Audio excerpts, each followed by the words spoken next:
What if I were to suggest that you play a key role in the awakening world? And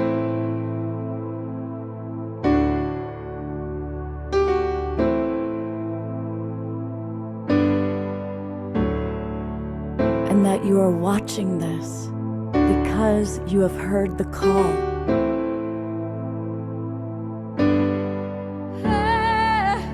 We can start right now by opening our hearts and minds.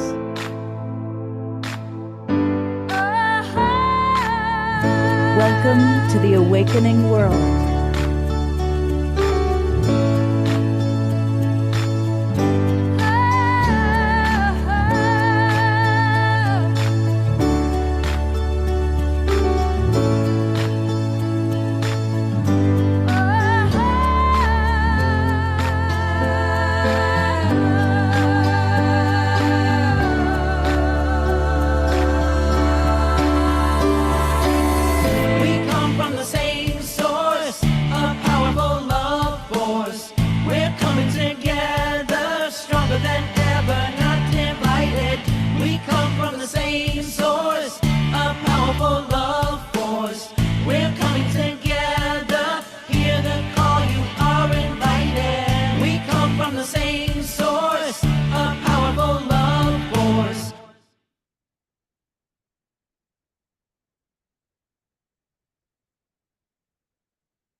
Good evening, everybody, and welcome to the Awakening World.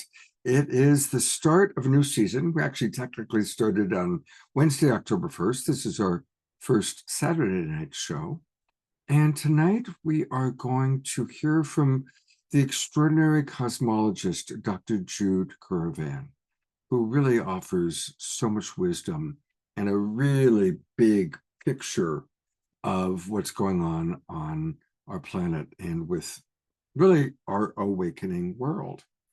We're also going to hear from all of you. We're going to have some dialogue with those of you who are in our Zoom room. And so this is a really good time that if any of you watching on Facebook or YouTube are going to join us, now is the time to join the Global Peace Tribe. And it's really easy. Just go to globalpeacetribe.com, globalpeacetribe.com, like what's right behind me, globalpeacetribe.com. And when you go there, just click register for the new season. And this is a good time to register for the new season. And you will get all the Zoom room links. You'll also be able to learn all about us and all that we do. And you'll get the Zoom room links for all of our shows for the rest of the year. We do a show every Wednesday and Saturday night. We are going to be doing the Sacred Sunday show on October 26th. So that's like 3 weeks from tomorrow. And so come and join us. And join us now, because if you register right now, you'll immediately get the links. You can come on into the Zoom room, because we are going to be chatting with our audience to hear more about what people want more of this year. And I'm going to be booking the shows for the rest of the season. I've got a lot of shows left to book, and I want to hear from you. And I'm going to read the responses that are coming in. But as always, we are going to get things rocking and rolling with my co-pilot, the man who makes all things happen, Mr. Omashar. Yes, indeed, that would be me. And here I am in Cloudland. Thank you so much for joining us. Thank you for watching on our streaming partners. And yes, tonight is a time when we all have a vote in what's coming up in the next couple of months. And so this song, I forget what, this song is called Total Surrender, which is what I'm doing right now. So there we go. All right.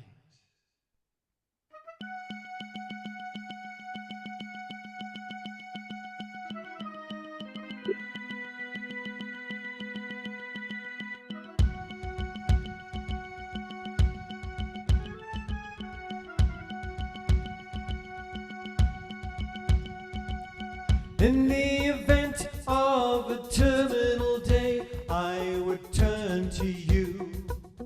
I would say, please help me.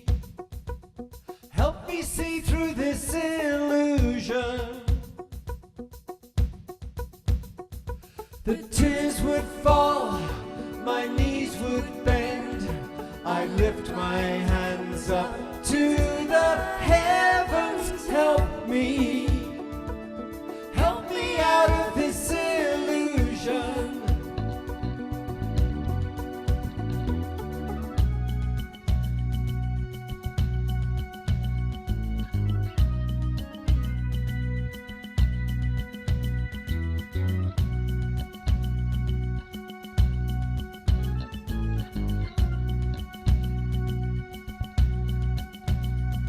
My trust is in you, my faith is strong.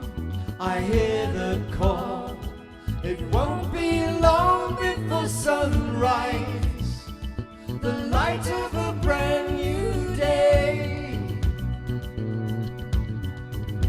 I hear you say, give me total surrender. I'm coming your way. I need total surrender. You came with me out of the mist, a violet glow, an amethyst of beauty, never seen on earth before. I'll come with you into the light. My starry eyes are burning bright. I trust you. Now I know the reason why. I hear you say, give me total surrender. I'm coming your way. I need total surrender. There's no compromise with total surrender.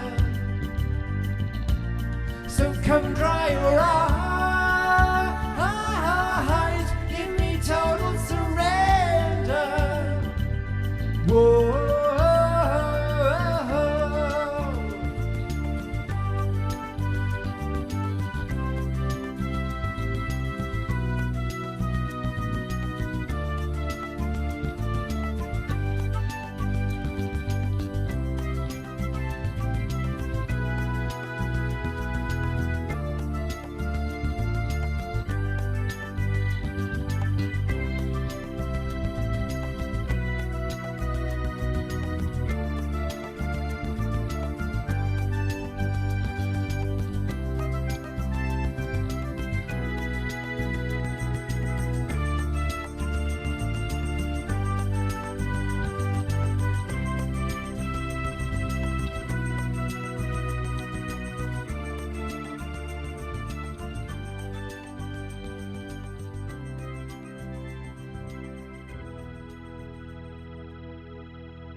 Let's all totally surrender into lots of love and twinkles for our beloved Omashar. Indeed, that's pretty much all I do every day is surrender. You know, I just have to get out of my own way because great things are coming, and I am the only one in my own way.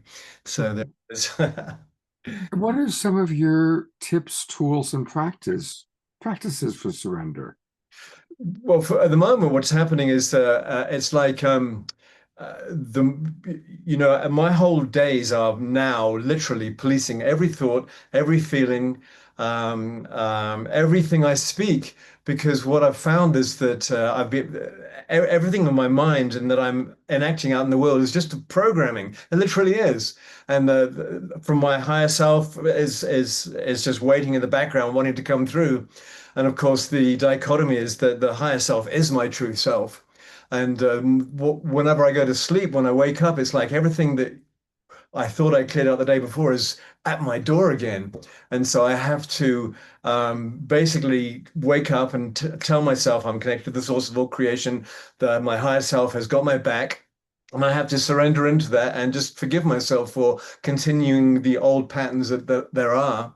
And then I wake up with this kind of panic thing, and I'll have my cup of tea. I'll go out in the back garden. I'll stand in the sun, and I will literally just start connecting myself with my angelic guides and with Helios and Vesta from the sun, and with the trees and the grass. And slowly, that which has come up to be cleared out clears away, and I find myself being present again. And I didn't have to do this 5, 6, 7 years ago because I didn't realize that I was in the way of myself.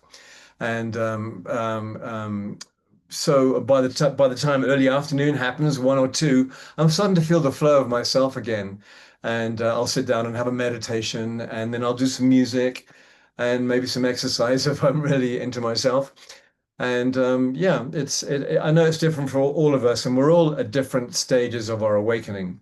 And but from one perspective, I have my foot to the floor at the moment, because there's nothing else worth anything anymore. When I look outside in the city, in the mall, and everything that's happening in my suburb, none of it attracts me anymore. And I've just spent a beautiful weekend in San Diego with a group of like-minded souls like we have on the Global Peace Tribe here. And it was just wonderful being around kin, because I didn't have to hide myself. I didn't have to dumb my speech down. I didn't have to talk to what I thought that they wanted to hear. I could just speak from myself, as I'm doing my best to do now. I even feel a little weird doing it now because I'm sitting in a room theoretically by myself talking to a screen. So am I mad or what? Well, actually, yes.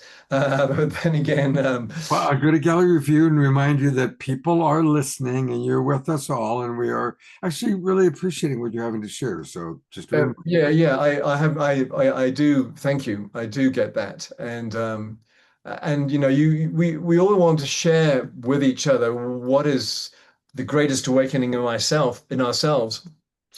And the more that you can just get out of your mind and get into your heart and realize, you realize your connection with Mother Earth, the crystalline core, and connection with the source of all creation, the grand central sun, mother of all creation, whatever you want to, whatever verbiage you want to put in there. But it's like the old human has got eons of momentum, so much momentum that if you don't take command of yourself, the old momentum will just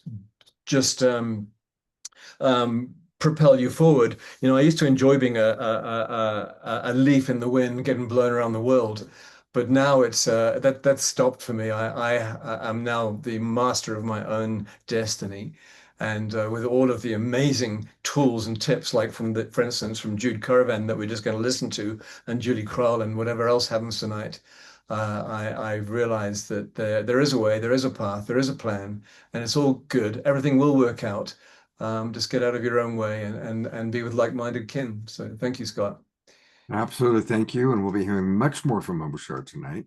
Uh, Now we're going to hear from all of you, because thank you. Some of you have put in some really great thoughts. So for anybody who came in late, what we're doing today, as well as playing some really good videos, is I want to hear from all of you what you'd like to have more of, what guests, what topics would you like to experience during this final season of 2025. And there's some great suggestions that have come in. Dr. Laura writes that she's reading The Life and Teachings of the Masters of the Far East, which I read those books way back. They've been around a long time, and she'd like to listen to a knowledgeable person on those volumes. So that's a good one. I'll see what I can come up with. Dr. Laura is also suggesting astrologists, getting more astrologers coming in. I appreciate what the wild monk of the Mystic Monastery, Jerry, points out, which is that we do a lot on the Divine Feminine and Mary Magdalene, and he'd like to see more on the Divine Masculine. But you get the Divine Masculine 3 times per show by watching Omashar. But I will bring in other Divine Masculine examples above and beyond our beloved Omashar. And that's a good idea, Jerry. It really is. And I got to say, we're doing another Mary Magdalene show on October 18th. But we will balance it out, I promise. We will do a Divine Masculine. So a few people are mentioning the TwinRay. Well, it just so happens that I'm going to play tonight a meditation, my favorite meditation from the TwinRay that they did on our show. I still am in very close touch with them. We text each other usually. Well, we text each other every week, and we talk on the phone about once a month now, maybe once every 2 or 3 weeks. And to be honest, they're still keeping a very, very low public profile. And they're still kind of reorienting after what they went through. But they're solid, they're strong. Most of you know by now, they closed the place that they had in Ashland in terms of the storefront. The Haven. The Haven, but they still have the sanctuary. And they will have the sanctuary for quite a while. So anyway, we are going to do that. DeArah Joy writes more Kristen Hoffman and Tatiana Speed, more comedy and magic, and the best of AI for creativity, healing, and harmony.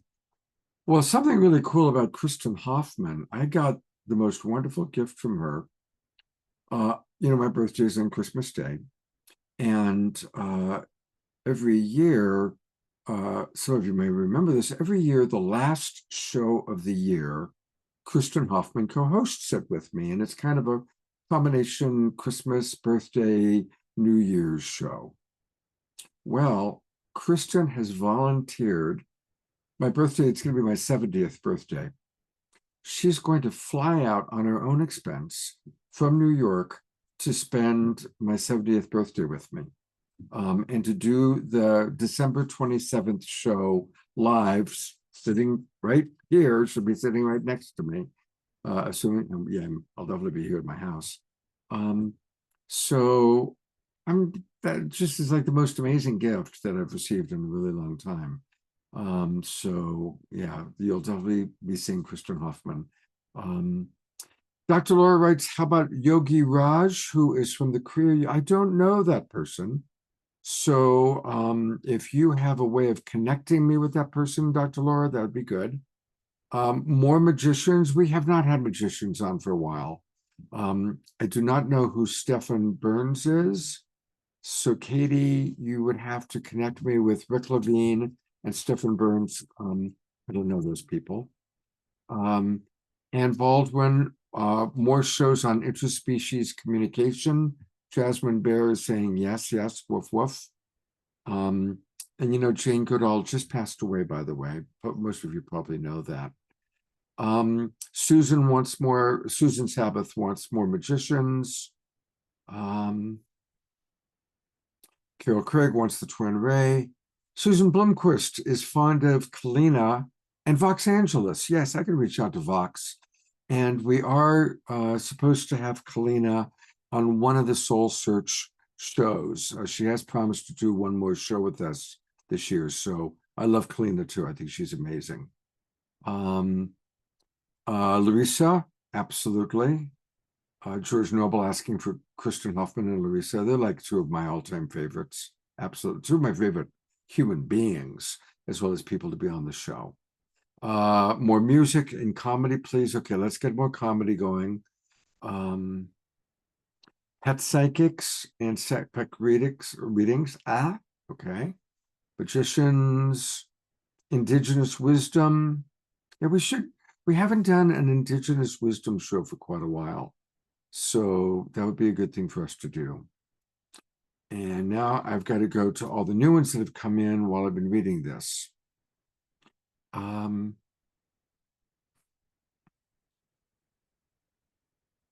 Most of these I've already mentioned. Beatrice wants Dr. Kat Lewis. I can definitely arrange for Dr. Kat to be on the show again. That's easy. More astrology. Okay.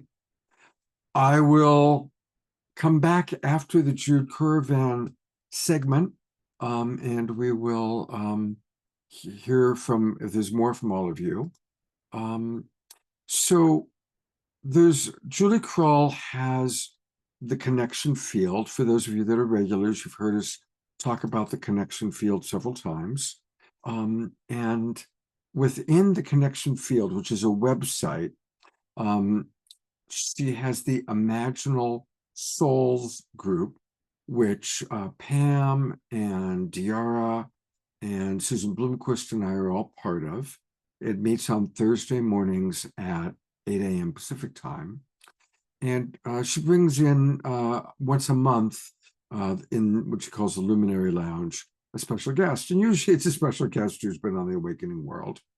And her guest on Thursday was Jude Currivan. And Dr. Jude is a cosmologist, planetary healer, futurist, author, and one of the senior businesswomen in the UK, and the founder of Whole World View. She's an extraordinary woman, very, very wise. She has lived for the last 25 years in Avebury, which is actually the really, truly spiritual. Everybody, like Stonehenge attracts the tourists, but Avebury is where it's happening, in my opinion.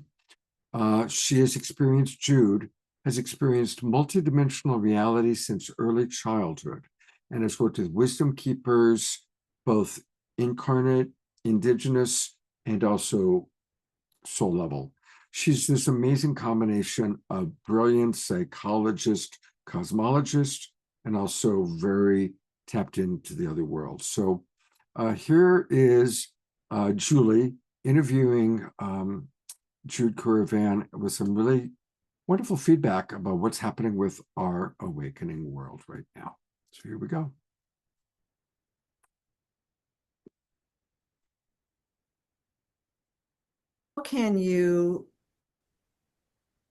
What advice would you have for other imaginal souls, emerging leaders, people? I don't know if you heard Douglas say, okay, I was a psychotherapist, now I'm here to do this work. How do we learn how to trust that impulse of the universe? And really, you know, many have spent decades in practice of that. And now it's like practice in motion, like tuning in motion. I'm wondering what advice you might have for emerging leaders and leaders that are in heavy in the work right now of how do we do this now? What's most important? There is an old saying that we progress at the speed of trust. And I think that's both true of growing communities, how we learn to trust each other. But I think the deeper trust is trusting ourselves. And trusting ourselves that we have innate meaning and purpose in this world. Trusting ourselves that we can hear and listen and be willing to do so to our guidance. I mean, can you remember years ago, you and I had this conversation about coherence, and we talked about cohering and cohering. And it's that, it's being more and more willing to hear and listen to what is flowing through us, and to trust it and to show up for it. And you know, I'm having so many conversations like Douglas is, and you just said, at the moment, there's a big major traction happening in terms of trying to overturn the old way of working with financial reporting. It sounds incredibly nerdy, and it is, but I'm also a qualified accountant, so I'm being invited into this conversation and about accounting for reality, because we've not accounted for the reality of the world. We've taken out things that we didn't want to acknowledge. We've seen things that are external, nothing's external. So there's a major movement now about accounting for reality so that we make better decisions that are for the health of people and our beloved planetary home.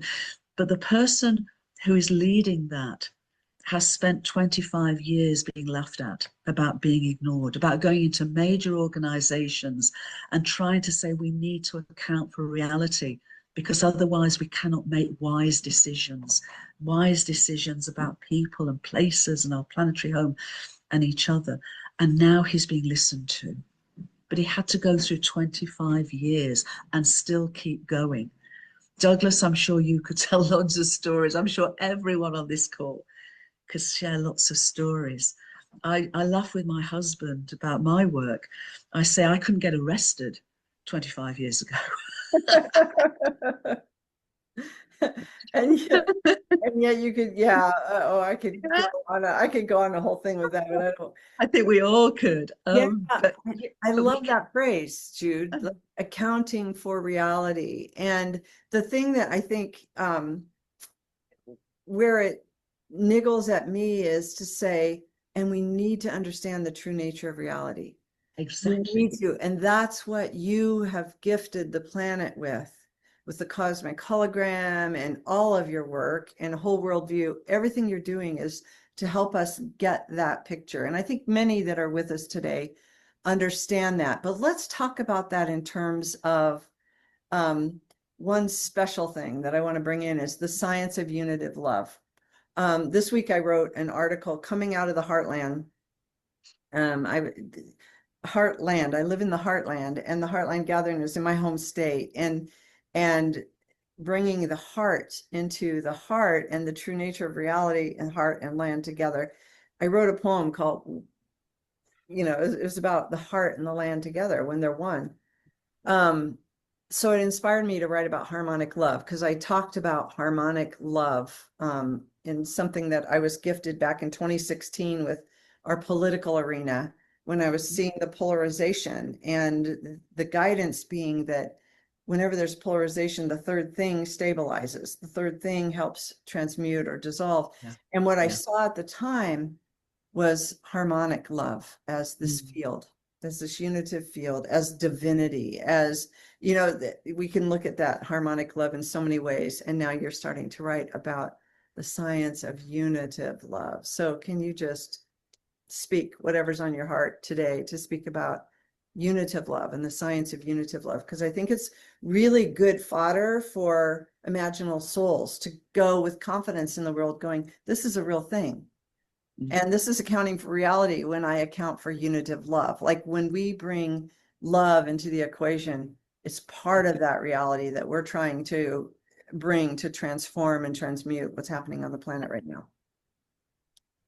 Absolutely. And the science of unitive level soul really began a few years when I was writing Cosmic Hologram, Story of Gaia, Whole World View, and all of the unitive science that, we've spoken often about, and that underpins and frames all this unitive perspective.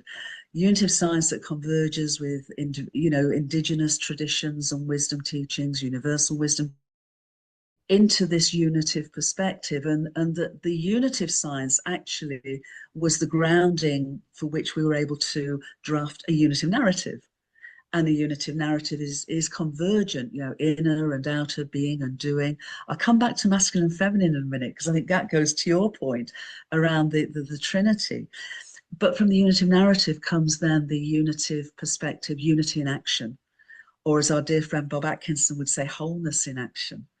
And this perspective that if we can truly remember that this is who we are, that, we've had a worldview of separation and materialism and all of that. And yet the evidence is now turning that completely on its head to show us that our universe meaningfully exists, purposely evolves as a unitive entity, as a living being, mind and consciousness fundamental to its manifestation. Then I would say that for me, the most profound definition of love is right relationship, is that harmonic relationship that you mentioned. That's the most profound experiencing of love. And that's what our universe does. So I've over time become to describe our universe not just as living, but essentially loving.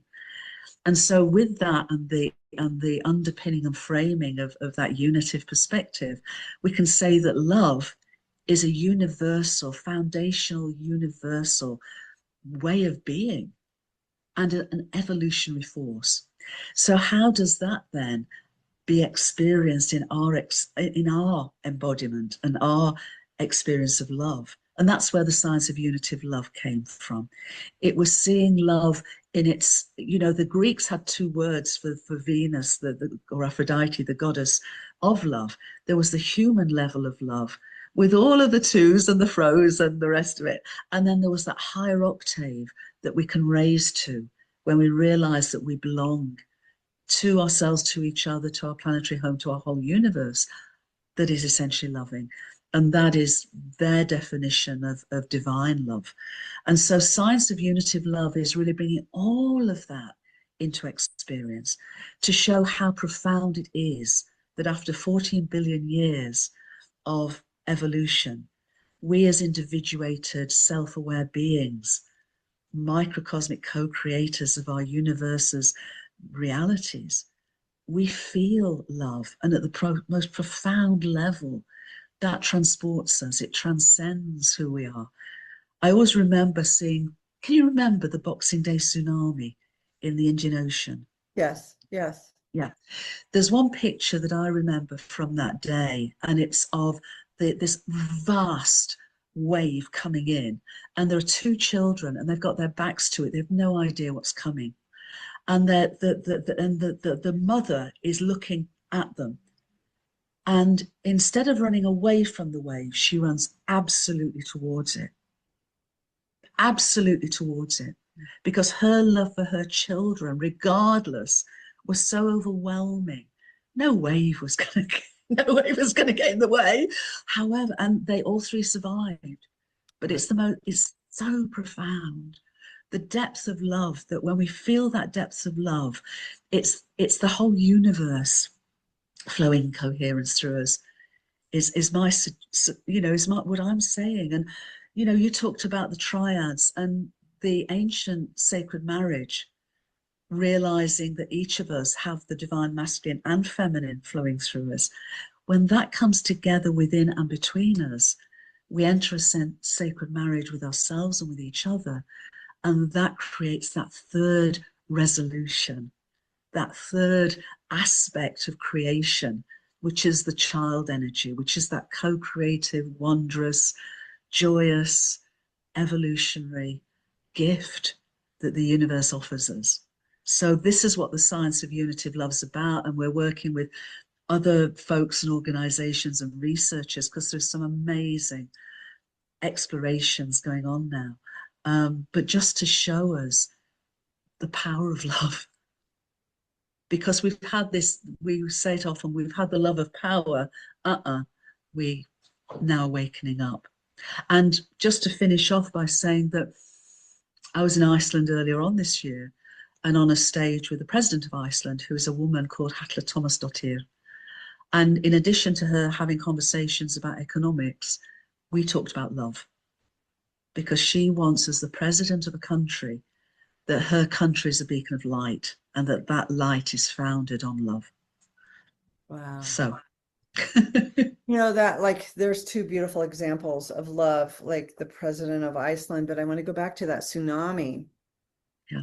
Because what you just did, Jude, that I think is really unique, but like utterly important for us right now, is you gave an example of that. Like, we typically go love, relational love.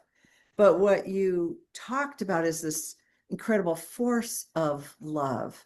Like, even her great love rushing to her children saved all three of them, perhaps. And when you're thinking about the energy of the universe, like, for whatever reason, that force became a force. So like that puts it into real life, tangible form for us, that, yeah, we can talk about romantic love. We can talk about love for a pet, love for a child, love for a job, love for a role. But when we know how to harness that love, something different happens with the universe, because it's all one thing, right? Like, you get clues of how the universe really comes into form, from frequency to form, back to frequency, back to form. So do you want to say anything more about that before I kind of shift us a little bit? Well, first of all, to wholeheartedly agree. And to say that, ancient wisdom has pointed to this for thousands of years. The Tao talks about, in the beginning is the one, not was, is the one. The one becomes two, not as a past, but as ever present. Differentiation, not as separation, but as differentiation. The two become three, which is your point about resolution. And from the three, 10,000 things are born.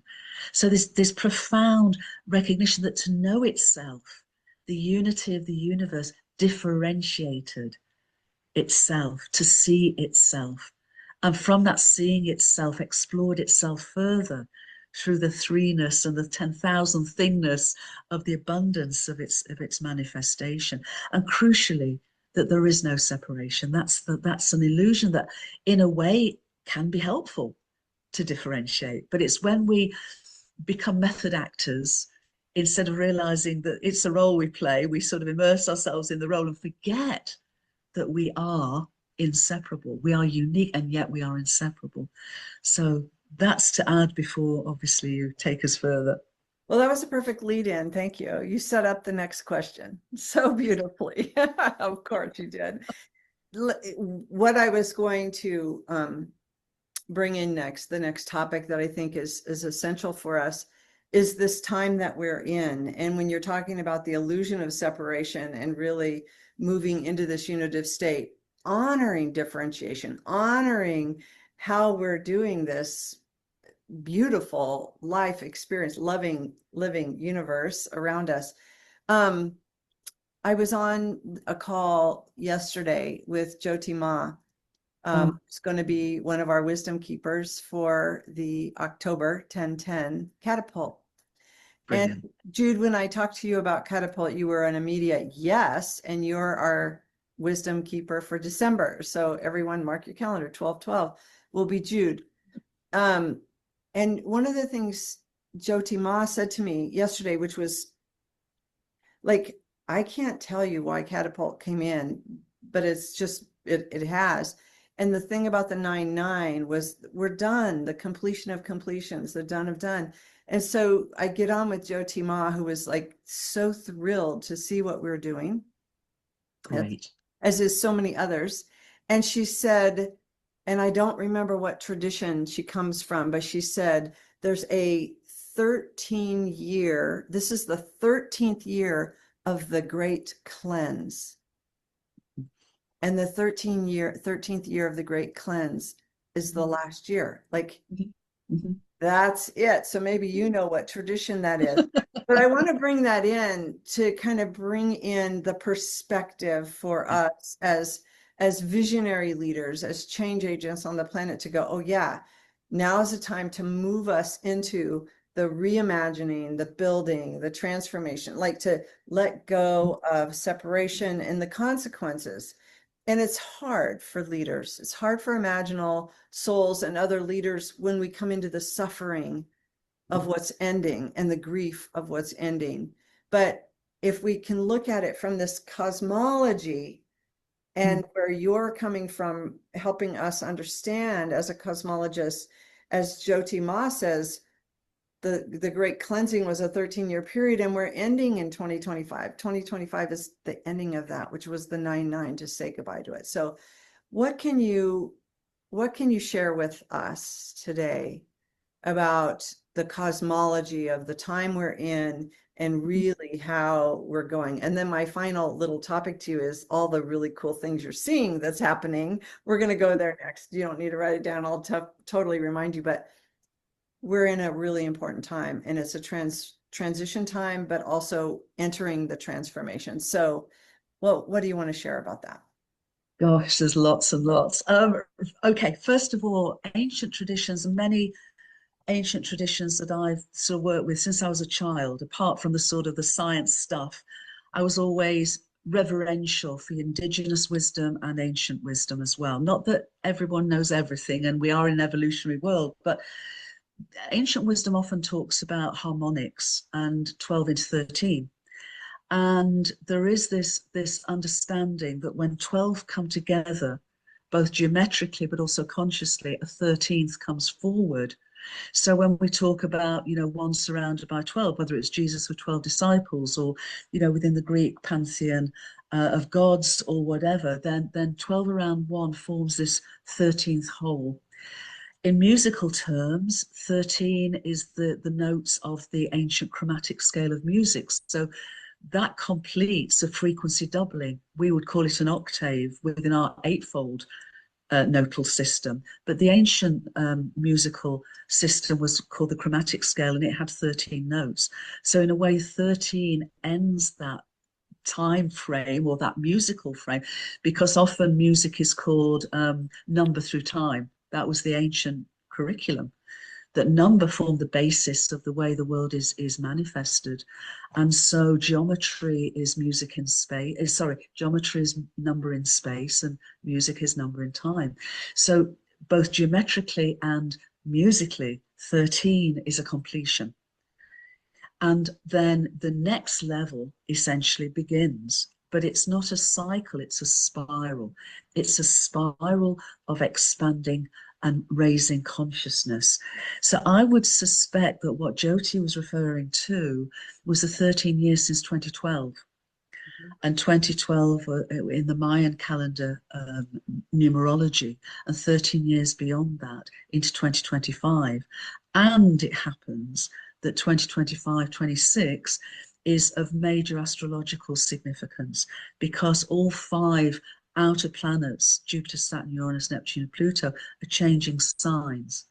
And they're doing so not just to change signs, but they're doing so to literally complete a major cycle that at the February 20th of next year begins the next cycle. So your catapult intuition is, of course it is, perfectly timed, because the 13th one is really the 1-1 into next year, but that then moves us into this final completing phase of then whatever the next era and epoch is unfolding before us.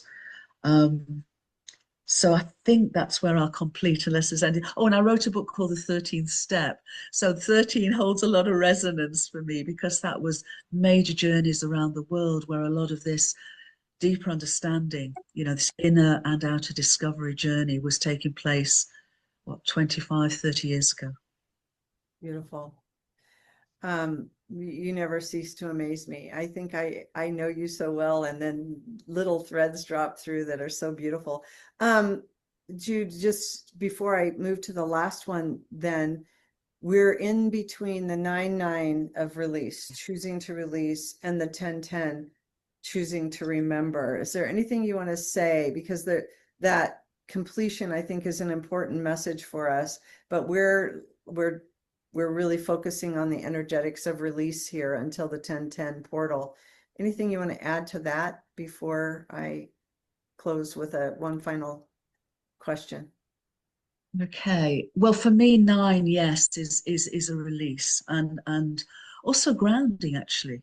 It's a release through grounding of then greater authenticity, as it were.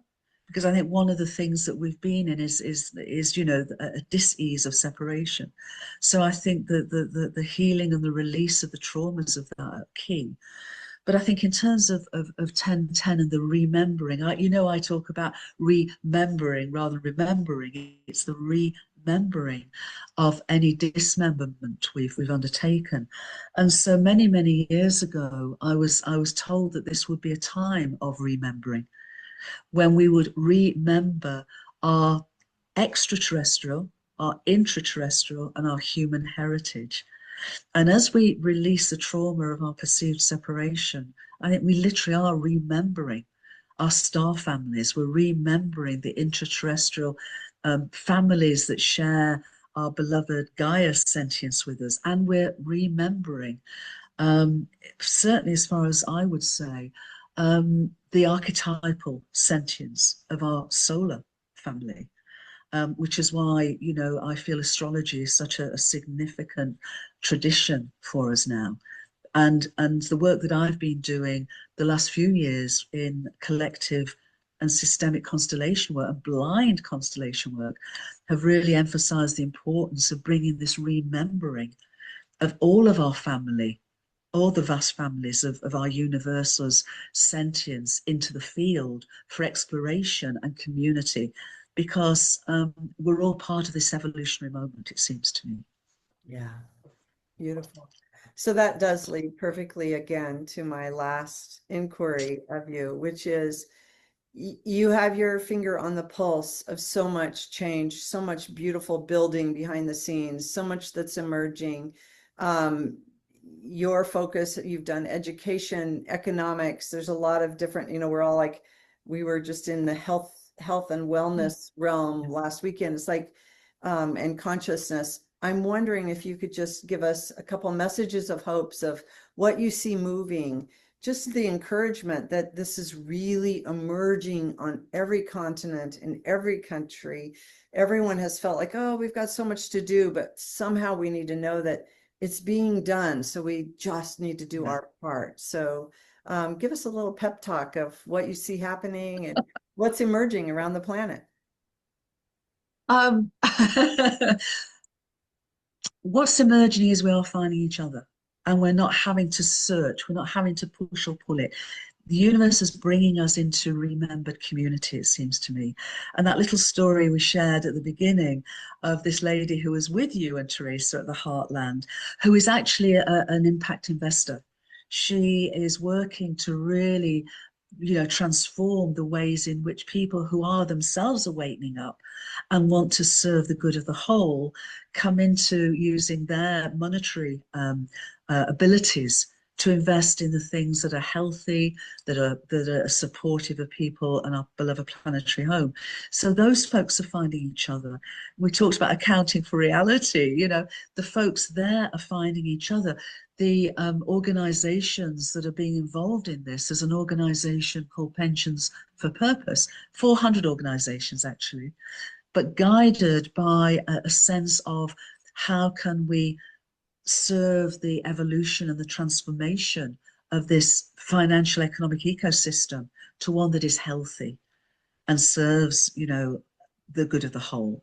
And they're finding each other. And literally, I was only invited into their explorations a few months ago. And it's just what's moved in a few months, ready for the next gathering in Brazil for the COP30, but also for reporting for year-end 2025. It sounds so prosaic, but it's so important, because if we can get some transparency into what matters as soon as we can, then better decisions occur as soon as they can, because more and more people want to make better decisions. And that's happening on every level, whether it is economics, whether it is education. I'm working with folks who are bringing this unitive wholeness perspective into education. There's so much to talk about, and it would, but what I would say is I would not be here. I would be in my garden tending to my peas, although it's not the season for peas. I would have been, if I didn't really feel that this is the time for us all to say yes to showing up more than we ever had. Doug, 45 years, not a moment wasted, but my goodness me, what a time to show up. Everyone, this is the time to say yes to love. This is a time to say yes to serve. And Julie, you said it so beautifully, and ask what is ours to do, because what is ours to do is unique to us, and it can be tiny. That doesn't, we don't know. The world is not linear. Something big doesn't mean it's important. Something tiny doesn't mean it's not important. It's what is calling us, what makes our hearts sing, and what is ours to do. And now is the time to say yes to all of that. I love it. That was perfect. That was perfect. Thank you so much. And hopefully we're all feeling our yes. We're going to open it up to our community now, Jude, and just have a dialogue, have conversation, share question, answers. So welcome to the Imaginal Souls. I love this. And anyone is welcome to, let's raise your hand if you can, so we can stay in that way. And look, there's DeArah raising her hand first. So we'll start there. Oh my gosh, I'm having so much fun in this conversation. Thank you so much. And it's such confirmation. I've written Post-it notes all over, every time something's shared. It's like, oh yes, oh yes. I'll just, I've said a long time ago that someday we're going to be able to do testing like we do DNA testing to find our star lineage. That's actually going to be coming in science. And I too should have been arrested a long time ago for teaching the things in the schools that I have been. And I remember not too long after we discovered that, tables weren't solid, that they were held together with atoms, I realized and started teaching that the space in between is actually love. And love is what holds everything together, and we just haven't figured out how to quite measure it yet. And that love is palpable. When I was working with gang members, I developed what I called a wall of love. And so whatever they threw at me out of their hurt and pain, it would hit right about here, so it didn't come into my body and my heart, so it didn't take me off center. And it's so powerful. The other thing that you talked about was the tsunami.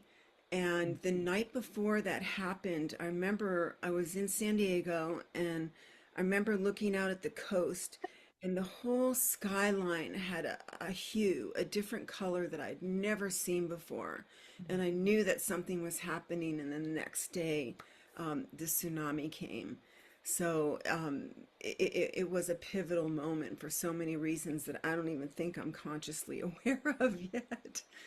And the last thing I'll say for now, I would love to contribute to the work in education. I created something called Oh, she froze right at the moment. I Spiritual know. Diversity in Education, about 30 years. Did I freeze? You did. So right when you said, I've been working with, so go right back there, DeArah. Working with a program called Spiritual Diversity in Education, and actually brought that into the public schools. Right. And it became part of the professional development for teachers and administrators in San Diego County. And the whole premise of that, Jude and everyone, is exactly what we're talking about, is recognizing the move to wholeness, and that in order to accelerate this within each individual, we need to talk about that spiritual essence as well as the physical, mental, and emotional components in education. So anyways, I've got a lot more to say about that. And for now, Julie, when you talked about the dots, connecting the dots at the beginning, I heard the word sheath. And so I looked it up. I just put it in the chat, and, connecting the dots, and the dots connecting are forming a sheath. And a sheath is something, a form-fitting covering that provides protection, as in the protective layer of an electric cable, et cetera, et cetera. So with that, again, thank you for having me be here, and much love to all of us in this Zoom room and beyond. Thank you. Thank you. Douglas.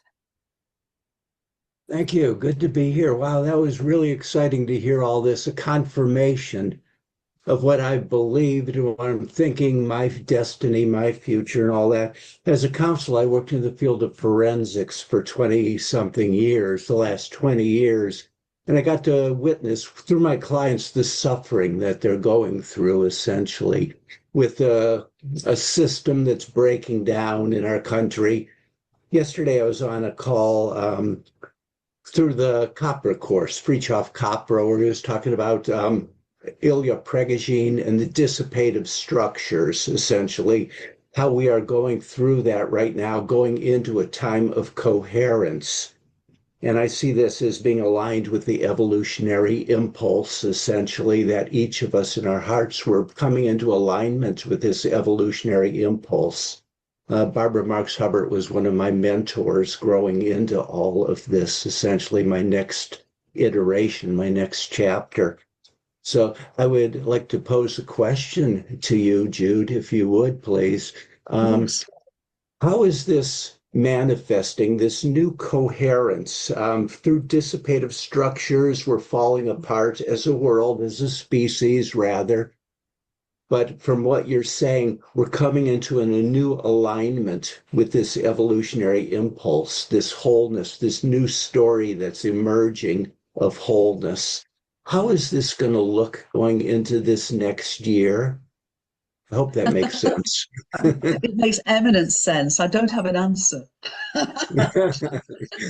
Because my sense is things are moving so quickly, so profoundly at the moment, that, trying to sort of see where we'll be a year from now. I for myself, that's not where my focuses. My focus is how can I attune and align with what's flowing through in every moment? How can I step up and serve it to the best of my ability in every moment, and trust that if I do that, and we all do that, then it will be in the best place it could be, as it were, in whatever time frame we're talking about. And when Ilya talked about dissipative structures, you know, a person is a dissipative structure. A planet is a dissipative structure, because what that means is we take in energy, we use what's required to maintain our coherence, and then we release the rest.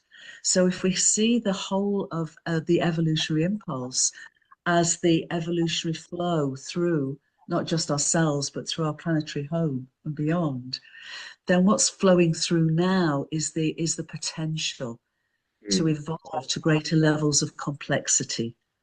And if we look at the 4 billion years of our planetary home Gaia's evolutionary journey, it has been from simplicity to ever greater levels of complexity.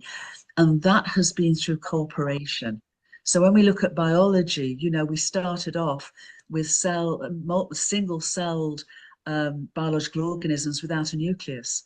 And then a little bacterium went into symbiosis, and we had both a little energy engine within each cell, which is still there, the mitochondria, and we had nucleus within a cell, which enabled greater levels of complexity.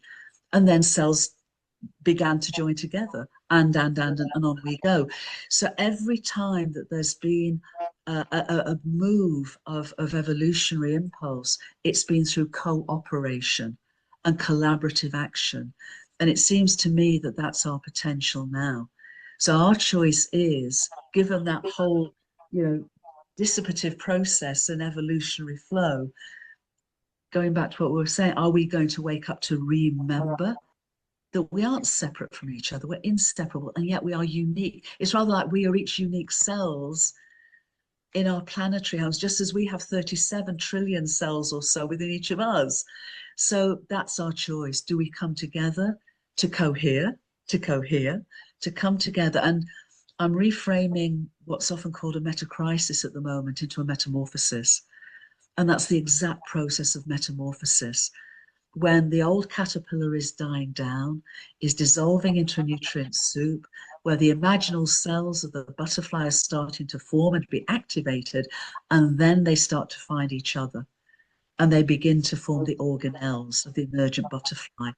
That is, for me, what I would see as this potential and this process that we're all in, with all its turbulence, with all its challenges, with all that we know so clearly. And yet I think reframing this process as an evolutionary flow and as a metamorphosis is both authentic, and it gives us also and empowers us to come together, to work together, to empower that emergent transformation. Thank you for all you imaginal cells coming together. Yeah, thank All you. these imaginal cells on this call.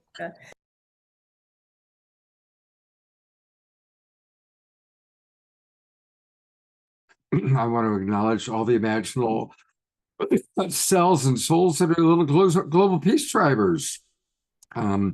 So I hope that you all enjoyed the wisdom of Jude Currivan. She's really quite amazing, isn't she? And I'm going to read a few comments that came in. Celeste says, that was great. Yes, we are the imaginal cells of the new humanity.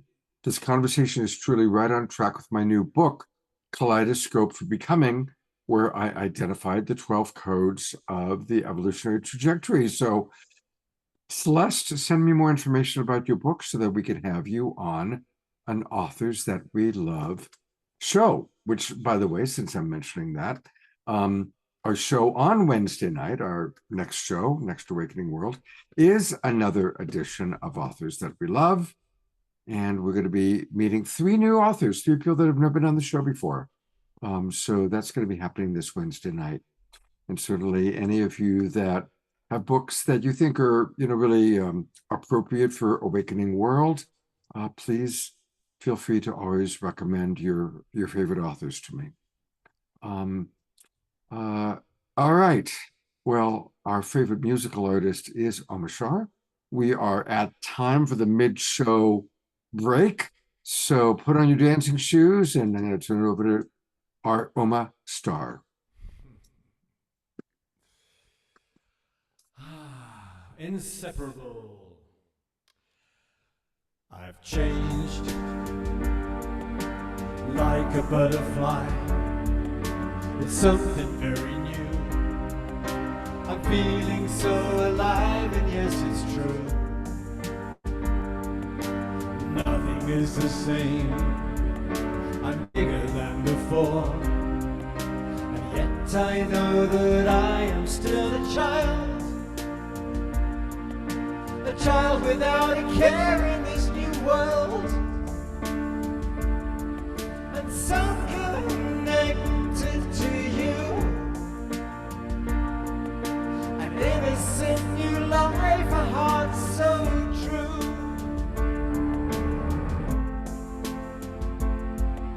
A dream, it seems so far away, is living here in me, freeing all the pain that paved the way. The miracle of love has opened up the door, and now I know that I am still a child without a care in this new world, and so connected to you. Innocent new life, a heart so true.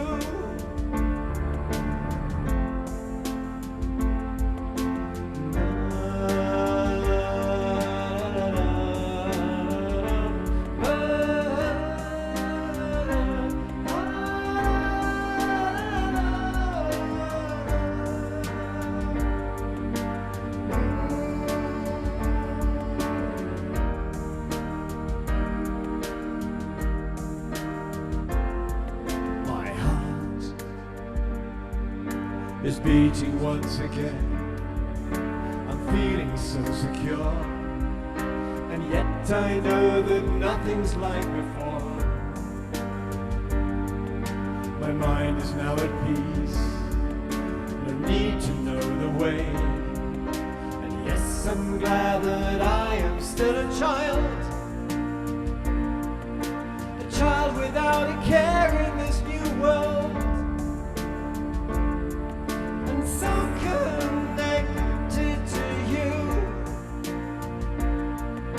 an innocent new life, a heart so true. I'm still a child without a care in this new world, and so connected to you. Innocent and deep and pure and true.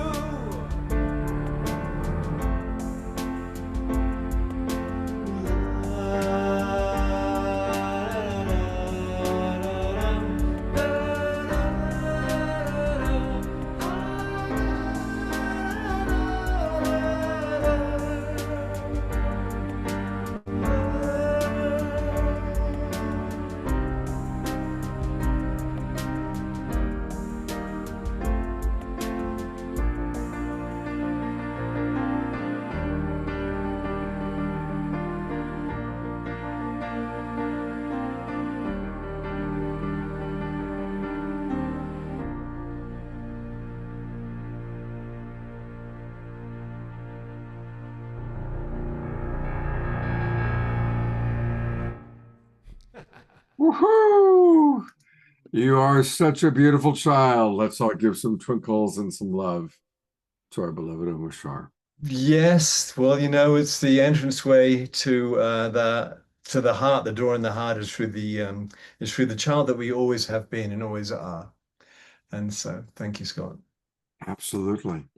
Thank you. And I'm going to read a few more comments that have come in. And Celeste, I look forward to checking out your book. And it looks like people really enjoyed what Jude Currivan had to share.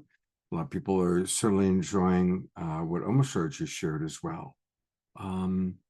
And bald eagles. Dr. Laura and Jerry Anderson are having eagle experiences. So you're seeing the big picture. Reverend Jeffrey always reminding us that Lovolution is the solution, and that there's a new video that he's promoting from his good friend Nassim Harriman. So there's a good link at the YouTube there. Nayla is suggesting that we invite educators nurturing the whole child. Steiner, empathy, education, poetry writing, farming, cooking, conflict resolution. There's a good one that you can work on, DeArah, since DeArah is one of our main educator type people. Carol's pointing out that she knows about half the people, more than half the people in the Imaginal Souls group. Oh, you know, I should let people know again, if you're interested in joining the Imaginal Souls, go to the connection field. And I'm going to put the link in right now where you can, you know, kind of learn more about Julie. And again, it's Julie Kroll and Teresa Collins that have created the connection field. And you can learn all about it by just going to the connectionfield.net. And also, Scott, they have Catapult within the connection field, which is on 9, 9, 10, 10, 11, 11, 12, 12, and 1, 1. And Kristen Hoffman actually opened it last month on 9, 9, and I'm the musical guest this Friday on 10, 10, along with Jyoti Ma and other beautiful people that I've already spaced out on. But anyway, that's a good thing because you were talking about the connection field. Absolutely. So I'm going to put in right now, and yes, Omashar is going to be the next musical artist on the connection field. And here is, thank you for reminding me, I actually was going to do this. And here in the chat box is the information about where you can join the connection field, and you can also join the Imaginal Souls. Oh, that's too much. So hang on a second. And the connection field is a free registration, just so you know.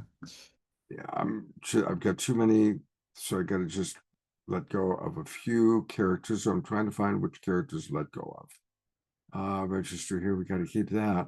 Okay. Guiding she said we're no longer way to the truth. Okay, here we go.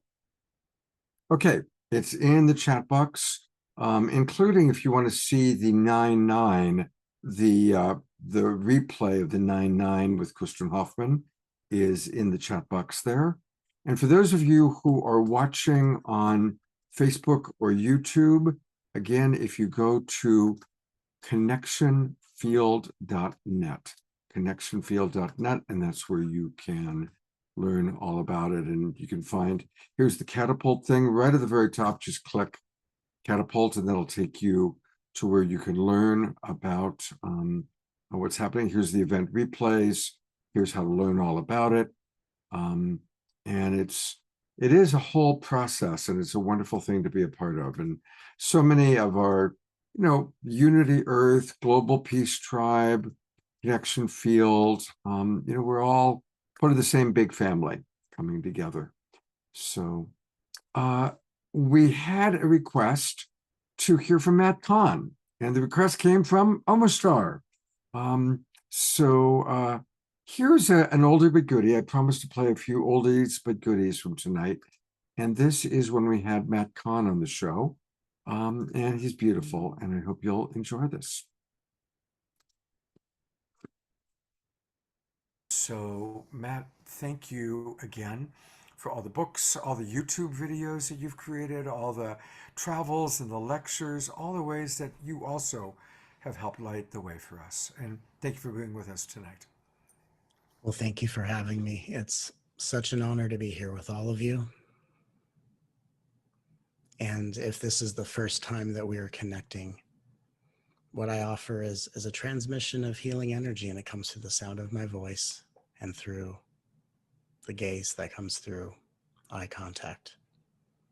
And I offer it to the world because we're at a point in history where it's not just about the big and bold ideas that we consider, but to actually feel the direct experience that this awakening consciousness is bringing to all. When we reflect, or at least when I reflect over the last 2 years,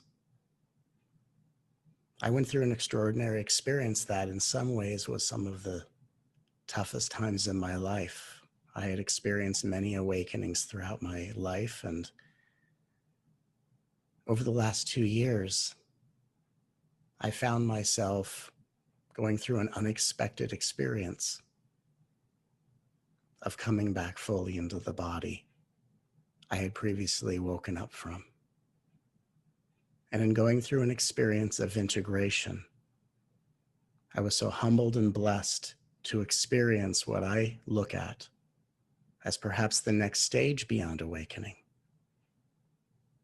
the stage of embodiment. And so as I transmit with all of us tonight, I want to boldly offer this invitation. The invitation that in the new paradigm, the way we raise our vibration is by praising our vibration. And that just as much as we are all way showers and anchors of light, and we are living in a world where the collective aspect of humanity is just discovering unity consciousness, or awakening out of the limitations of individual perception and realizing the interconnectedness that unites us as one. But what I find equally fascinating is also what are the beings who already have that spiritual orientation? What's their awakening? Because there's no such thing as a spiritual being waiting for the world to get its act together. And just as much as there are beings who are going through a process of existentially erasing the line between individual and collective, we equally as spiritually oriented beings are undergoing a process of erasing any perception of separation between spiritual and the personal. And so when we praise our vibration, like I often talk about in Whatever Arises, Love That, it is not love instead of fear. In the new paradigm, it is loving the one who hides in fear. It is not love instead of sadness, but using the love to embrace the sadness within us so that when we're in the presence of another being who is sad, we have practiced making such peace and such a connection of friendship and intimacy with our own emotions that we can actually hold space for the healings occurring in those who are manifested in our direction. And as spiritual beings, this is a time to erase any imagined barriers between the human experience, the personal experience, and the spiritual reality. We are not waking up out of being a person to hide in higher dimensions. We are bringing our higher dimensional consciousness into the physical form as a gateway that brings unity consciousness into this world.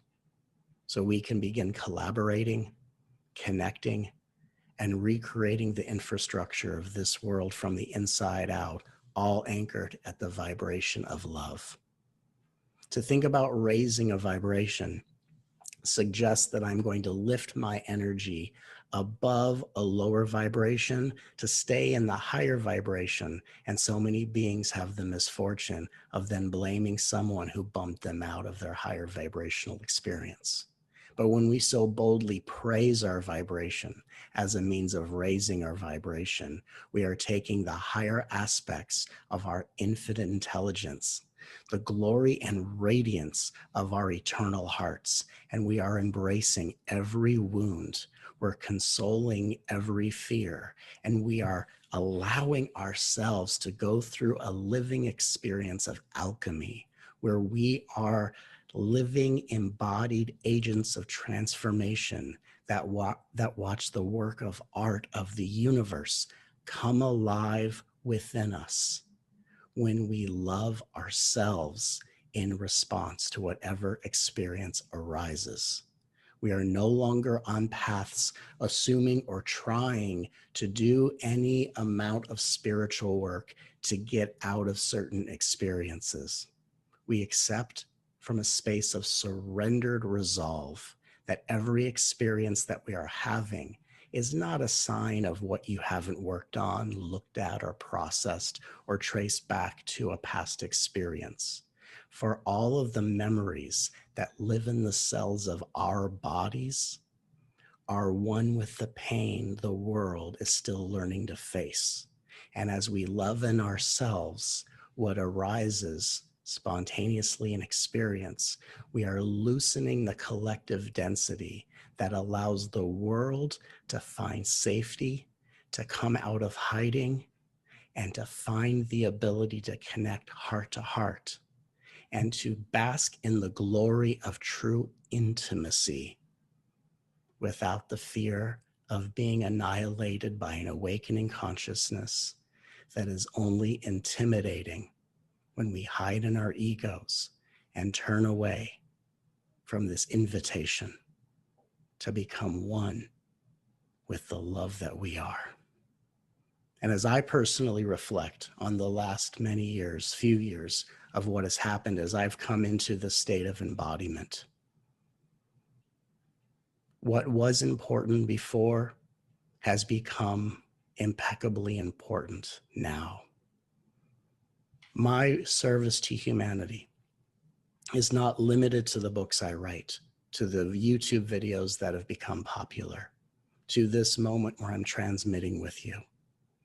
My offering to humanity is the artistry of my personal conduct, where in every breath, the most important thing in my entire life is that I am giving anyone that enters my presence a course corrective experience of my gender, a course corrective experience of my race, a course corrective experience of my consciousness, and a course corrective experience of my form. For it is my greatest desire to not assume I know anything about the experiences of anyone's journey, so that I have so much to learn in listening to the unique testimony of every human being. And if they have been negatively affected, or anyone in their ancestry has been affected by the race my body expresses, by the gender my body reflects, by the consciousness I embody, or the form that I remind them of, it is my living duty and service as a heart-centered way shower of unity consciousness to be the difference of experience that allows this world to unite as one, and to do so in the name of love, as we as spiritual beings unite the personal with the spiritual. If we will raise our vibration, let us do so by praising our vibration, and let us love ourselves, connect with others, and face a world of uncertainty as the love that we are.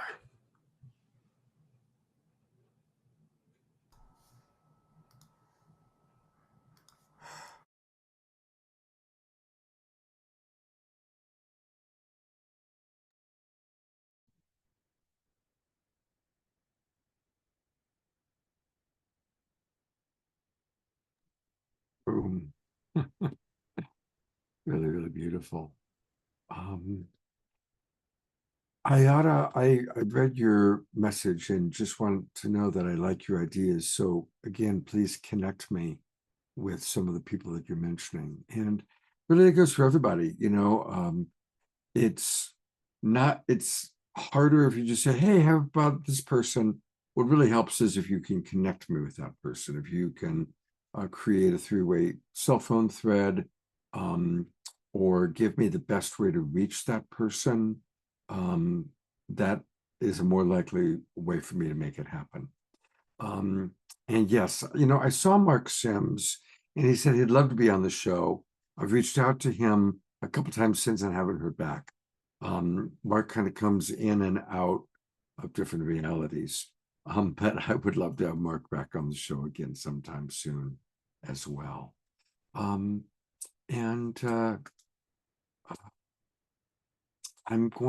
need to take a minute to find the next video that I want to share. I had them all and they kind of got a little bit lost for a moment there. But the next video that I'm going to share is from the TwinRay. And here we go. I love this. It's a meditation, and it starts with this song that Shekinah Ma wrote. We call it the Miracle Song. She was just in the sanctuary singing, and somehow her cell phone went in to record. She recorded this song, didn't even realize she was recording it. She was singing for the children that are suffering. The song is in Hebrew. It's very, very beautiful. Kind of perfect for right after Yom Kippur. And her cell phone recorded it. And she then had DJ made a video, which is the video you're going to see. But the song is not a produced recording. It's just from her cell phone recording her singing spontaneously. And then after that, Sanandaji and she lead a meditation, which is beautiful. And then we are going to go to DeArah for a prayer. So here we are with our beloved friends, Shekinah Ma and Sanandaji, the TwinRay. And they may not be calling themselves the TwinRay much longer. So I was here by myself and I had placed my phone down. And I just started to sing. I was singing the voice of the mother to the children, receiving the prayers and sending them right back, sending the miracles consistently. And I was even moved. There's a moment, you'll probably hear it, but I even have tears running down my face during this moment because the prayers are so significant and because the suffering is so great right now. And it also connected into when this was written and what was happening at that time. And so this is a transmission. And the miracle here is that the phone just started recording this transmission all on its own. And then when I went back to it after the practice was complete, a couple hours later, there was this long recording of this transmission. And I remember I said, this is a transmission now that needs to be given. Now, this isn't a produced song or video or anything. It's just my singing a cappella in the center, transmitting from my pure heart to the pure heart of the world. And that's what it is. all right, I'm pulling it up. Hana bekoge julat yaminecha tati tehua kaberina tamcha sabenu darenu noa Hana bekoge julat yaminecha tati tehua Nagibod do shahi khudecha kvevat shamurem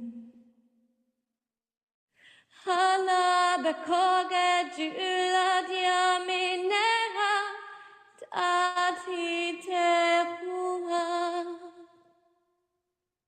Bachem tacharem rachame zirkateka tamid gamlem Hana bekoge julat yaminecha tati tehua Asin kadosh burov tufka na'eladatecha Ana bekoge julad yamine hatati teua. Yachid gelamcha penesochae kadushatecha. Hana bekoge julat yamineha tati teua. Shaveinu kabel ushma sarkateinu yodeat alumo. Hana bekoge julat yamineha tati teua. Baruch Hashem kavod malchuto leolam ba'ed.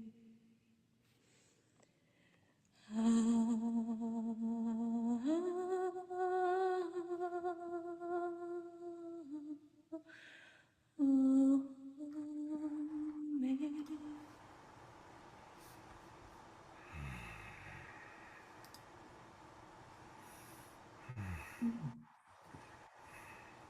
So beautiful. Thank you. With the vibration of your voice, so is you, you know. And whenever I listen to that video, and I play it for myself sometimes, it brings great comfort. It brings very, very great comfort. And I'd love to just go straight into, if you'd like to, as we're in this beautiful vibration, lead a short meditation for us, please.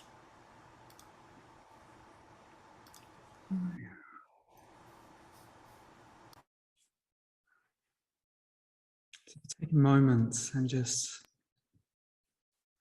turn your eyes inwardly into your heart, to the center of your heart.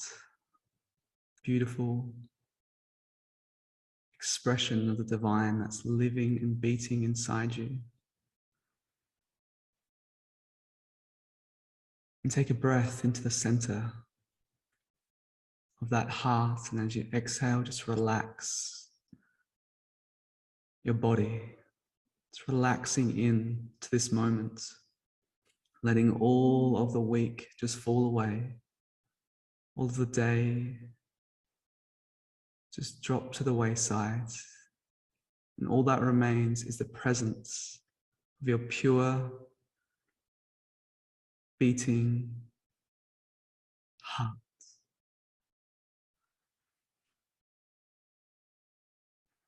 And just take a moment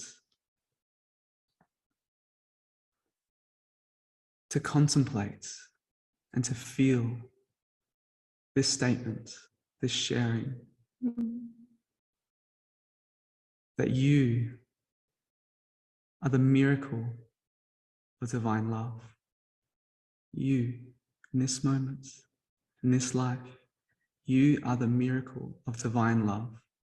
For it were not for divine love, you would not be here. You are the very miracle that divine love made in manifest form.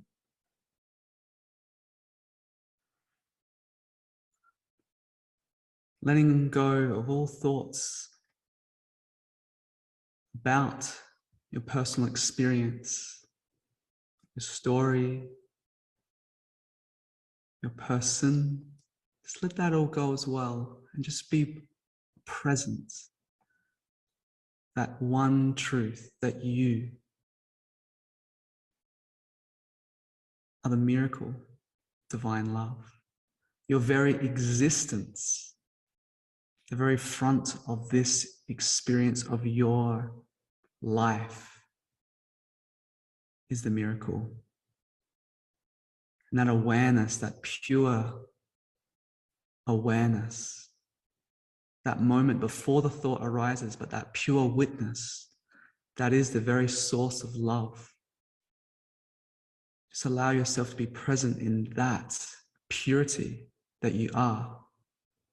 No matter what the mind thinks, no matter what the mind may project or judge throughout its time, turning your mind and your awareness inwardly to your heart, the true nature and the spark of divinity that allows you this very precious gift, the incarnation, this very breath of spirits that sustains you in this moment. Contemplate that and allow that contemplation to open up more inside you throughout this show, throughout tonight. Allow that contemplation that you are divine love manifested, that your life is only possible because of divine love. And you are that miracle of divine love. And as you feel that, as you go deeper with that, allow yourself to acknowledge where you may not express that, where you may not choose to live that, and the powerful divine will that's been given to all humans. That free will is to choose love. And then you realize it's never a choice. With every breath you take, you have the opportunity to choose love.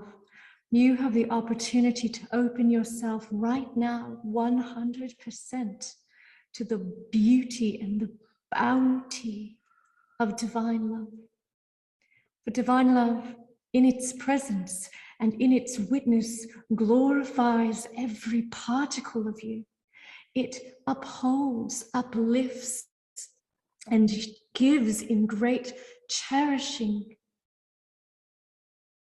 love. An expression that is so deep within the makeup and the very fabric of your soul's essence.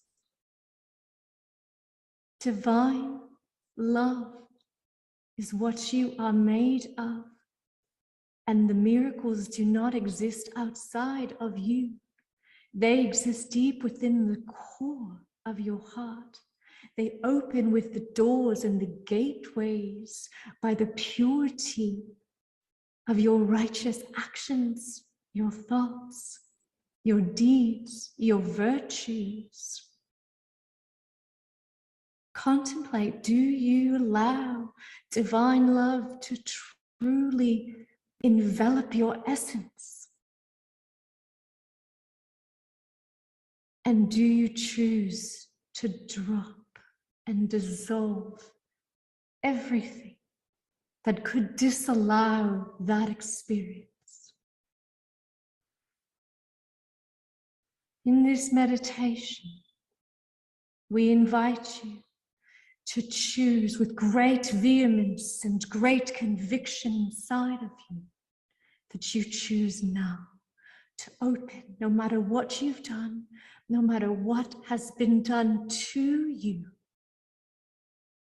to that presence of divine love. For it shall never judge you. It shall never do anything but give and share the love of creation that you already are. And the capacity for you to feel divine love, the depths of your being, how deep you feel love perfectly is exemplified by how much compassion you can give. The greater compassion that you can give to this world and to others and have for all of creation is the greater capacity to feel that love of truth that you are. And the beautiful thing with love true, divine, perfect love. When you taste it, when you experience it, and you taste from the fountain of the true self, the supreme real and supreme reality, when you taste that, nothing else will ever do. And so we ask each one of you,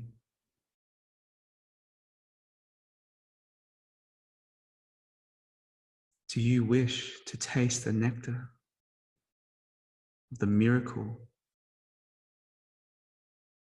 of your true nature? Do you wish to taste the miracle of divinity itself?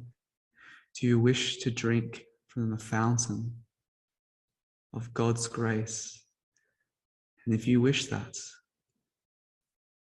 all you need to do is surrender, surrender, and surrender. And surrender some more. And when you do, you'll be caught in the ocean of eternal bliss, eternal love. So may you feel that, and may you never forget that, and may you never forget who you truly are, what you truly are, and to show up from that knowing, because to know God is to love God, and to love God is to know God. And when you choose love over everything else, you take refuge in the presence of the Almighty. Blessed be. Blessed be.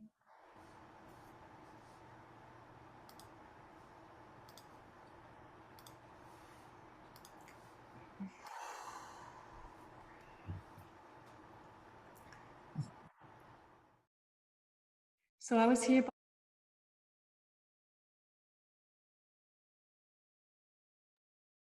You know, I listen to that as an audio frequently, but it's been a while since I've watched it.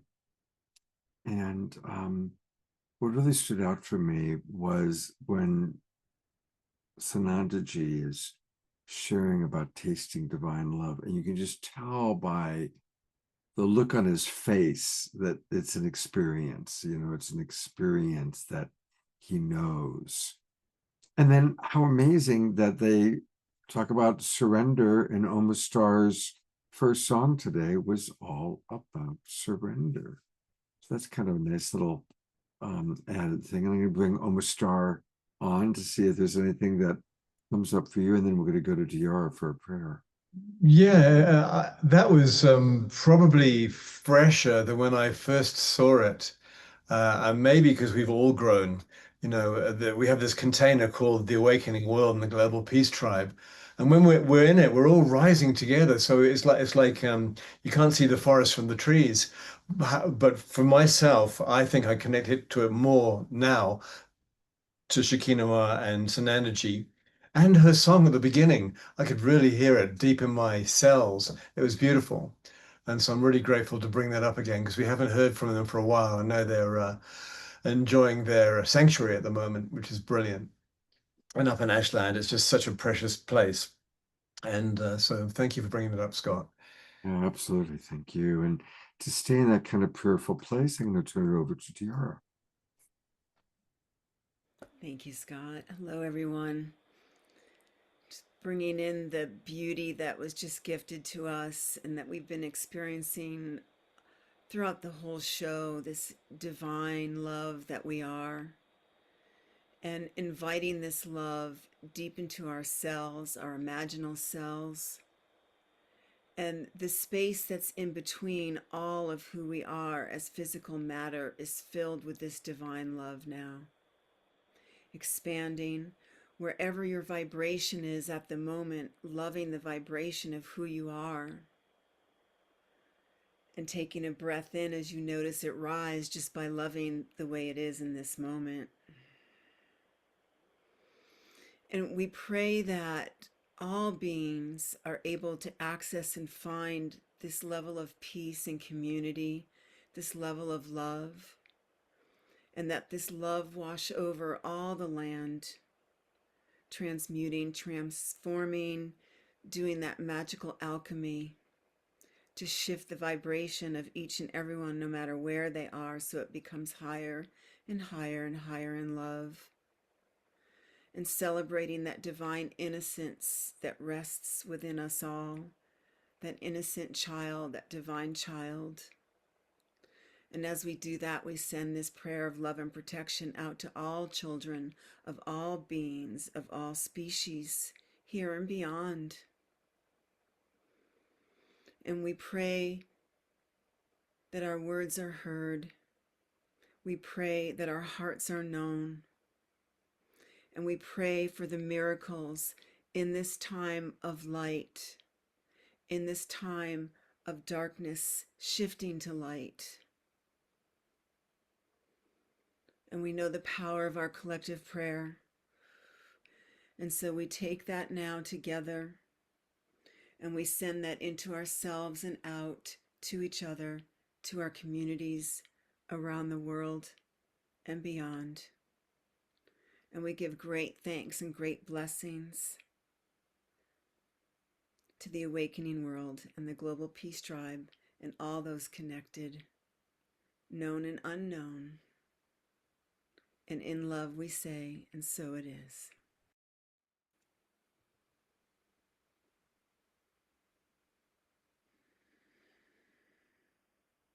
Thank you, dear. Oh. We go to gallery view and just holding space for a moment all together. And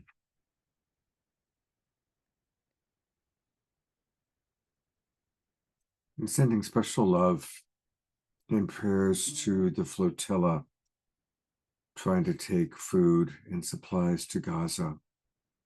And Dr. Laura, if you're with us, maybe put in the chat box if there's any news on how things are going with the flotilla. The last I heard was many of the boats have been intercepted and stopped by Israel. But just sending extra love to all the places in the world where there's suffering. We are all so privileged to have food, shelter, safety. We are so blessed.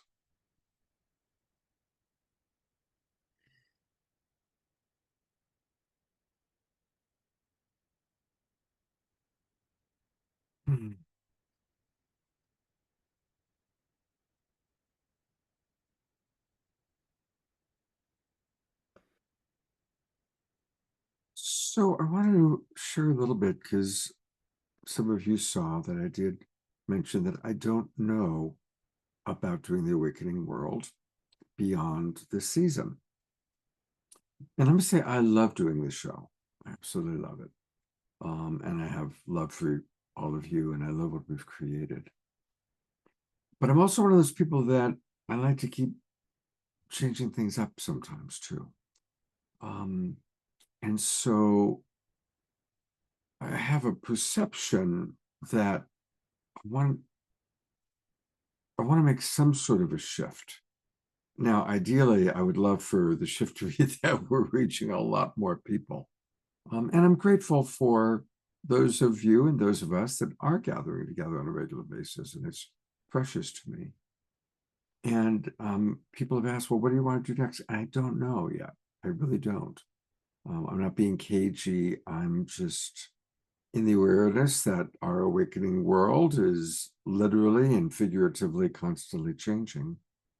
And so your feedback and what you guys want really means a lot to me. And I've made several notes based on the comments that came in today.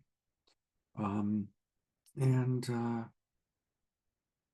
know, let's stay in the dialogue with each other and see how things evolve. But I'm grateful for those of you that have subscribed to the new season. You know, a few of you were a little confused about links. I did this morning. I was very careful to make sure that everybody who has registered for the new season is on one central list. And I did send out an email this morning to all those people. So if you got that email today with the proper links with little blue, so you can easily click it, you are properly registered for this new season. And if you didn't get that email, then maybe you didn't register for this particular season. So just want to be clear about that. And I want to thank all of you for being part of who we are and what we do. And I'm going to take a look. I see more messages have come in, so I'm going to see. Eleanor Joy says the link worked for you tonight. Yay. Lorna, connect with the Shift Network. Well, one thing that's wonderful is a lot of our favorite people are connecting with the Shift Network. Actually, Stephen Dinan, who owns and runs Shift Network, is a friend and a neighbor.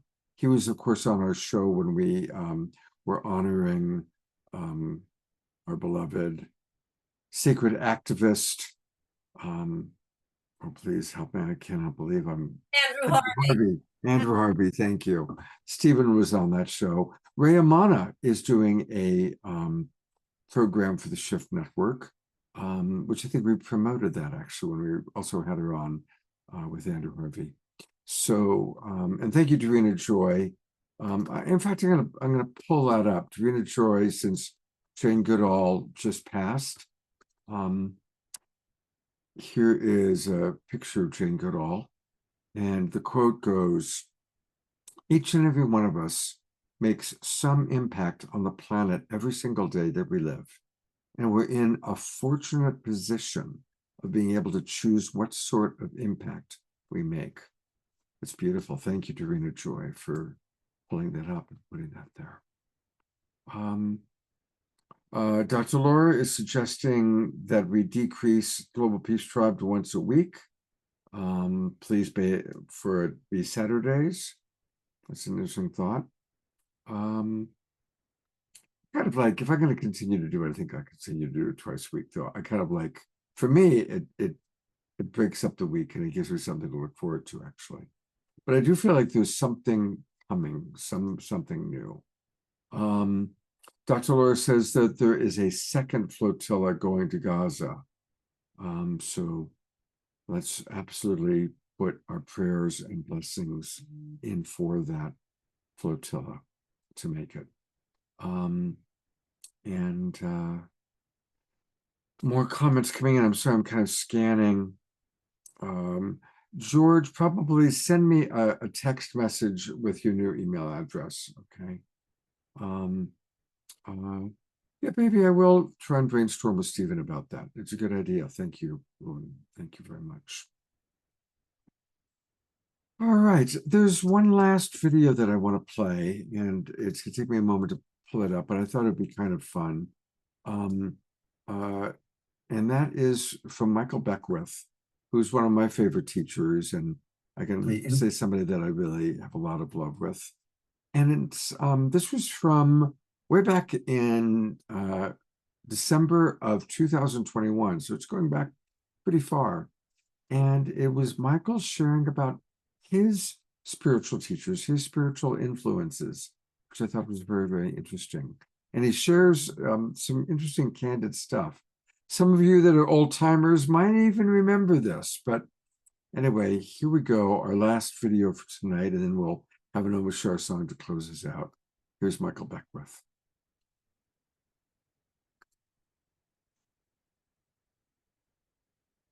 Influenced you, and maybe how you apply that to your life. The first one that comes to my awareness is probably the greatest mystic to come out of America, and that is a man by the name of Walter Russell. And Walter Russell went into a state of cosmic consciousness and wrote the Divine Iliad, all those volumes without any editing from a very expanded state of consciousness. He wrote The Secret of Light. He predicted the elements in the periodical table way before scientists even knew they existed. For me, when I had my spiritual awakening, I didn't have any teachers. I didn't know what was happening to me. And so as I studied him, it was my first foray into the understanding of what mysticism was, the understanding of the universal cosmic laws. And so it deeply imprinted me in a very powerful way. So there was a little small book that introduced me to him was called The Man Who Tapped the Secrets of the Universe. It was by Glenn Clark. It was about Walter Russell.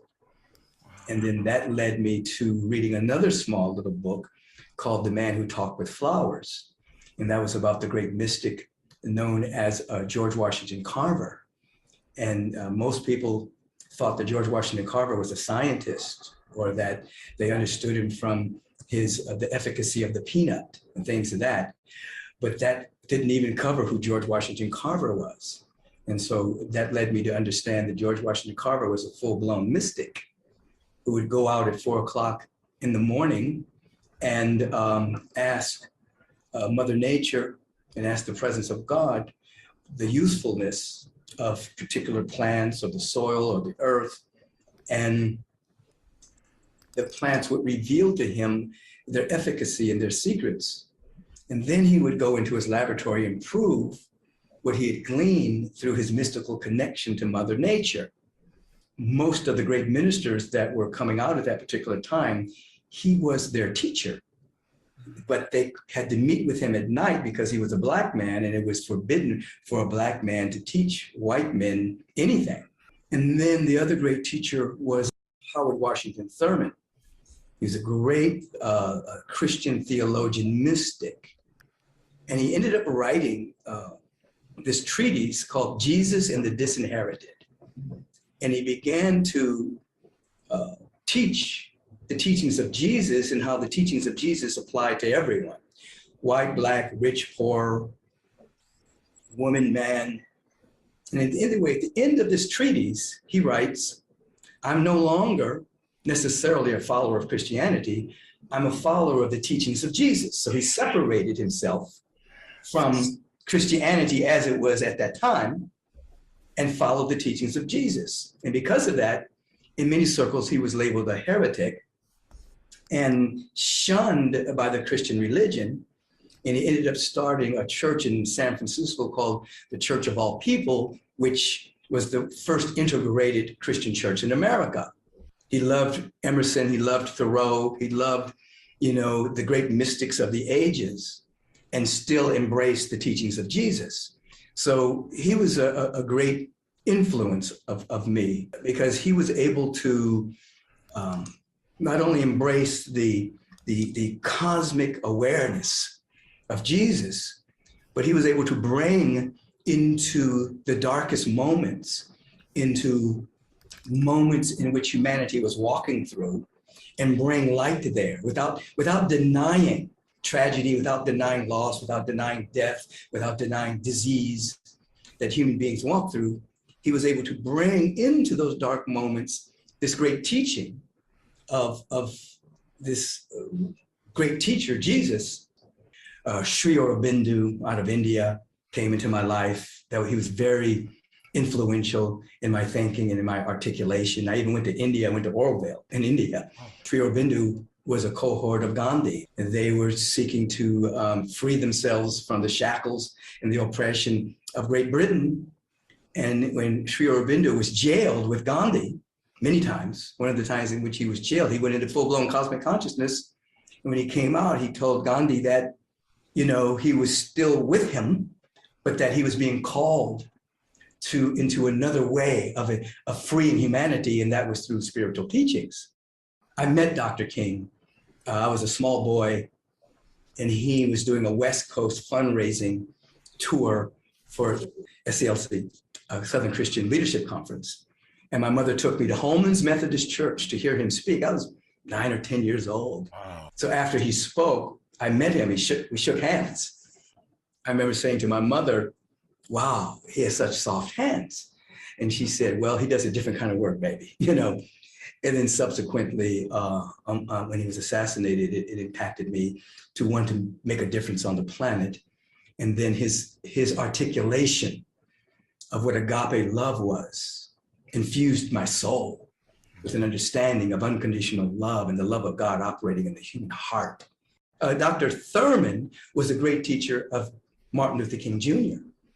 And Dr. King carried the treatise of Jesus and the Disinherited with him. So Thurman greatly influenced King in terms of the nonviolent movement. the way that Gandhi influenced Thurman. Most people don't know that Gandhi was influenced by Thoreau's writings on civil disobedience influenced Gandhi.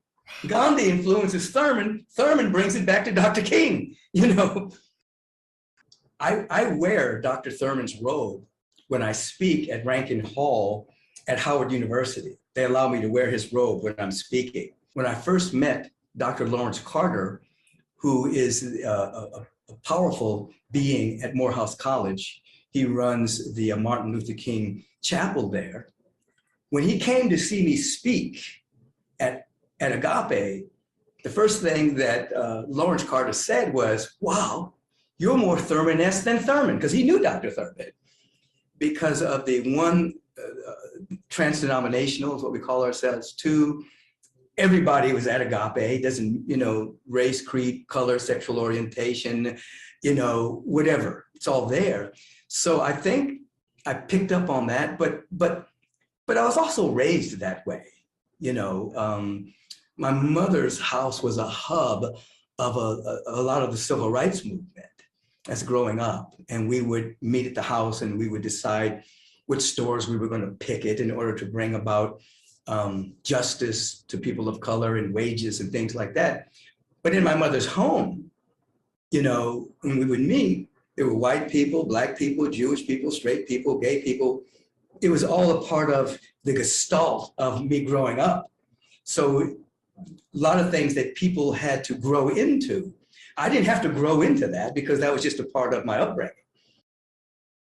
When I was a freshman in college, and it was a mandatory talk by this man. I didn't know who he was at the time, even though I knew there was a Thurman Hall. We had to go hear Howard Thurman speak. So I'm a freshman, and the title of his talk was something along the lines of the benefits of slavery.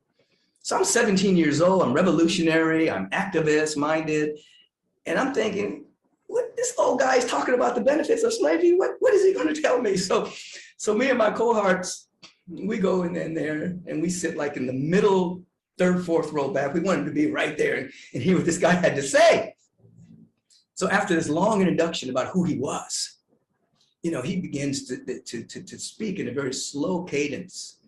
And he talks about the African mind, this mind that was growing up in Africa near the rivers, very connected to the trees, very connected to the ground, this field of abundance, and then being stolen from their homeland and then placed all around the world.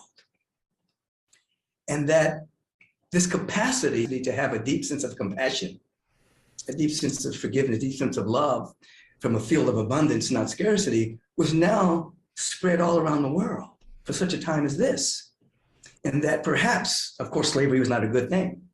Of course, it's not God ordained. But perhaps the benefits of it was that you had these beings that were exiled from Africa all around the world that had this capacity for compassion and this capacity from this deep sense of connection of the earth was now all around the world. Wow. That was once only on this one continent. And we're sitting there like, what? I mean, we were mesmerized by this, you know what I mean? Now, I didn't understand all these concepts. I'm 17 years old. Later, maybe the next year I met him. He wanted to meet all the guys from California that had come in. And I'll share this with you.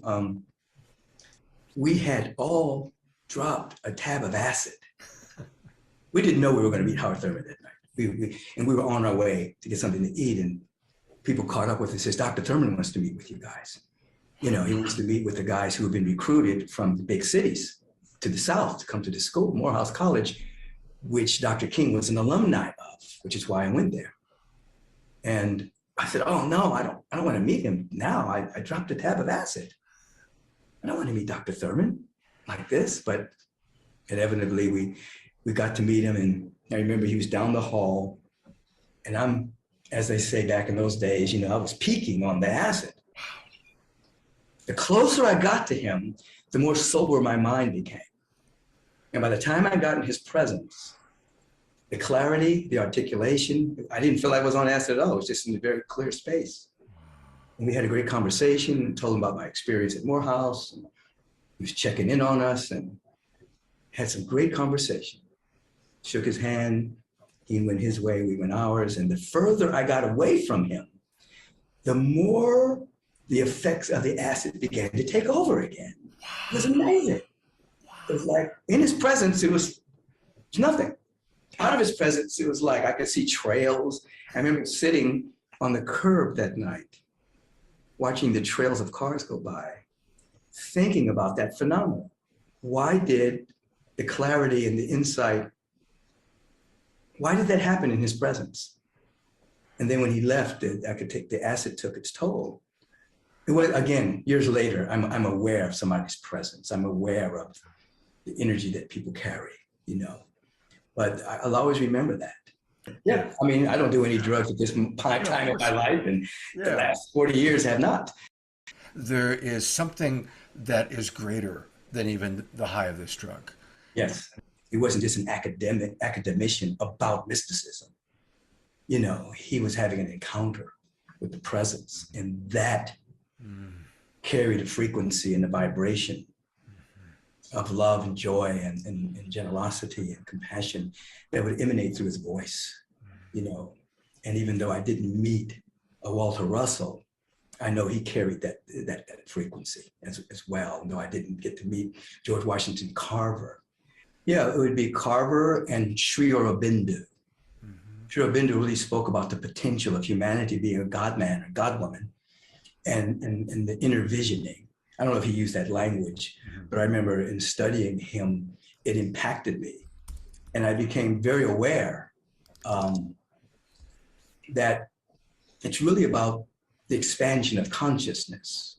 So the vision process was born out of my awareness of, in building Agape, we wanted to actually be the containers for unconditional love. We actually wanted to be the next great expression of human unfoldment, the next great unfolding of the human species, not just create a church, but actually carry the frequency of what we wanted to teach. And so it's an inner awareness of love, inner awareness of peace and of joy and of harmony. And I always have taught from the very beginning that you can't have permanently what you're not willing to become in consciousness. You can manipulate and have things temporarily. But if you're gonna have something in your life, then you have to actually become it in vibration, in frequency. You have to embody those particular frequencies. And then even if you temporarily lose it, it'll always come back because that's who you are. As we're not trying to be ascended masters, we're trying to be descended masters. We're trying to actually bring the energy here, not go there. And now when people try to go there, sometimes they don't embody it. And they live in this straining of trying to get somewhere, where when you begin to really wake up, you begin to realize that you're already enlightened. What you're doing is you're just removing the mental, emotional obstacles to seeing who you are. There's a great friend of mine who was a part of the Paramahansa Yogananda crew. We used to meditate at his house all the time. And during one of his meditations, there was an appearance to me as if Yogananda had appeared. And I can remember him saying to me that I was not to have a guru, that I was to go direct. I could be influenced, I can study, I can learn from all the teachers, but I was not necessarily to go the guru path. And that became my path. I studied, I was influenced by great beings on the planet, the ones that I've mentioned, but most of my growth was through direct encounter with the presence. So Paramahansa was an authentic, awakened being that I was influenced by as well. Yeah.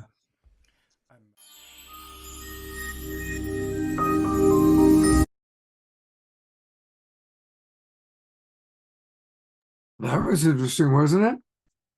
Yeah, and I'm remembering, I haven't watched that video in a long time, and I've forgotten what a wonderful job of editing we did with a little LSD moment there. So I will reach out again to Michael because he hasn't been on the show for well over a year. I'll see if I can get him on the show again before we close out in December. And I will take a look. I see there's a lot of comments that have come in during this Michael Beckwith piece. I will review them while Omashar is playing. By the way, a reminder that there is the Earthstock Festival, and Omashar, I'm going to bring you on. Maybe you can tell people a little bit about this while I pull it up. I can, and tomorrow is the last day of the event, Earthstock. It's an amazing event. You got to go and check it out for yourself. You can go and catch a bunch of replays, and Michael DiMartino has got about 100 different presenters presenting on all aspects of eco-responsibility and spirituality and music and the arts. And I have a virtual broadcast tomorrow, a half-hour concert at 10:30 Pacific time, which is good for me because I'm in Colorado, so it's 11:30 for me. So for me to have my voice ready for 10:30, I have to get up at 8 and start humming and hearting. So Susan Bloomquist says use the Hubcast channel. I didn't know it was on Hubcast. Well, that's brilliant. Thank you, Susan. So Hubcast.com, I think it is.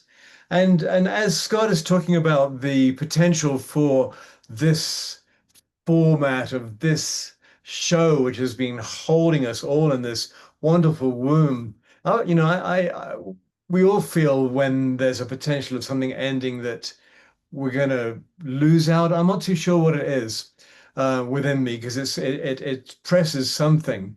But no matter what will happen, always something great will happen. I do hope it continues, but if it morphs into something different, that's all right too. But as I think I speak for most of us in that it has, no matter what's going on in my life, the Wednesday and the Saturday, and initially it was, I don't know, we had about 20 shows a week. The Wednesday and the Saturday, including the Sacred Sunday, the Wednesday and the Saturday, I could be grumpy. I can have had a challenging day, but it always lifts me. No matter how I enter the show, I end up feeling in community, feeling on purpose, feeling as if I have a purpose, not because I play the music, but because we're all rising together with all this delicious knowledge that comes through and wisdom. I mean, holy smoke, Michael Beckwith, I could listen to that 10 times and get something different from it each time. So blessings to Scott, but also on whatever the choice is made. But also we've got to realize that we are being divinely directed. And for me, being on this show is a service. Whether anything comes from it or not, it's a service. And I realized that one of the reasons we're in embodiment and on the planet is to serve. Then that is number one, to serve. Everything else comes from that. If we're here to take and take and take, then we've already lost the plot. And so I am honoring Scott's service because this is huge for him. The amount of effort he has to put in for each show. Let's say you have 4 or 5 presenters. He's got to communicate with them constantly. It's like herding cats. And, at least if it was jazz, you can say, here, boy, here, girl, whatever. But, so it's a massive effort. And at the same time, he's juggling the plate of being a love coach, which is a deeply intensive dive for Scott to open his heart, and then he pops out of that and has a grape, and then comes on this show and ta-da. I'm just kind of spouting here, but it's a lot, and I don't know what's next except something even greater. We shall see. Let's see how the next couple of months goes. And so, without further ado, I'm going to. I don't know if we have any more announcements, Scott, but I shall play a gentle song here called Spiral Through the Stars. And it's one that Alan Steinfeld actually hoped to have as his theme tune, but it's $10,000 it's going to cost him. So I'm just putting it out to the universe because it's worth $1 million. So anything more, Scott? How are we doing? We're doing great. Thank you for everything you shared. And I don't really actually have any more announcements. I already showed what's going to be on Wednesday night is going to be another authors that we love. And a week from tonight is our monthly Soul Search. And Eleanor Joy is already up and ready to dance. So I'm going to add her and remove myself. And take it away, brother. I will. Can you hear me okay? You sound great. Yeah, I just changed mic source. You just talked about Soul Search. And I was in, when I was in San Diego, I hung out with Tangela. And what a cuddly young woman she is. She is so loving. And when I met her, because I've only met her once before in person, she just we ran up to each other and gave, soul sister brother hugs. She's just an absolutely gloriously lovely being. And none of us would believe what she's experienced in her life to date. Really, it's amazing. Maybe we'll have a show about Tangela one day before the end of this season. That would be pretty cool. Yeah, Tangela is a force of nature. An Absolutely. absolute force of nature. So, here we go. I think we're all good. Let me just check that. That's good. And this. Perfect.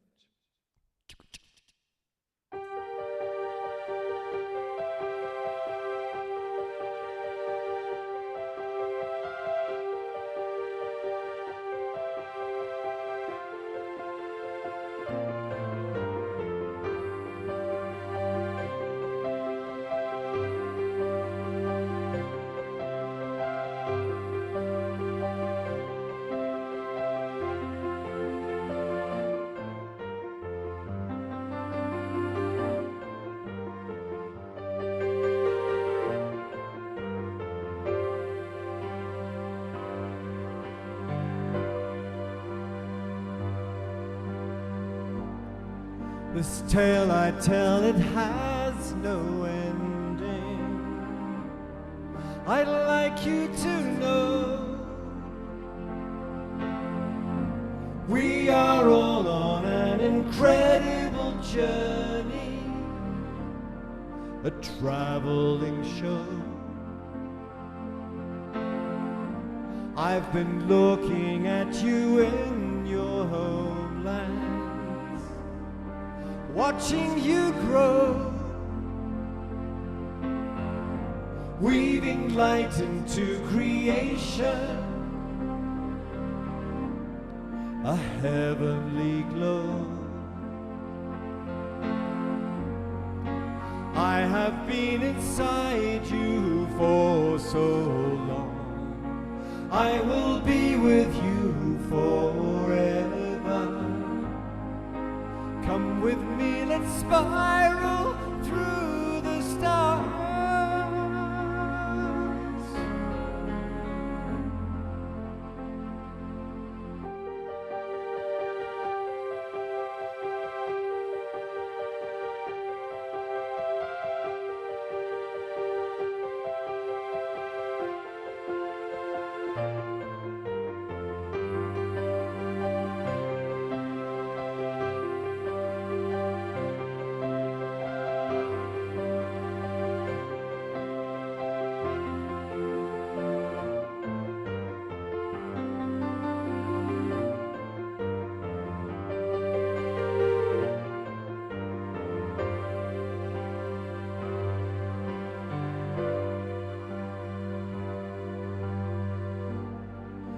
Part of you has always remembered since the beginning of time.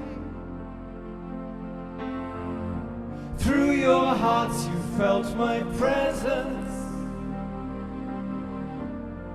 a knowing sublime. I've been guiding you beyond your perception, forever your friend. Take some time and get to know me, I'll welcome you home. I'll welcome you home. I have been inside you for so long, I will be with you forever. Come with me, let's spiral through the stars.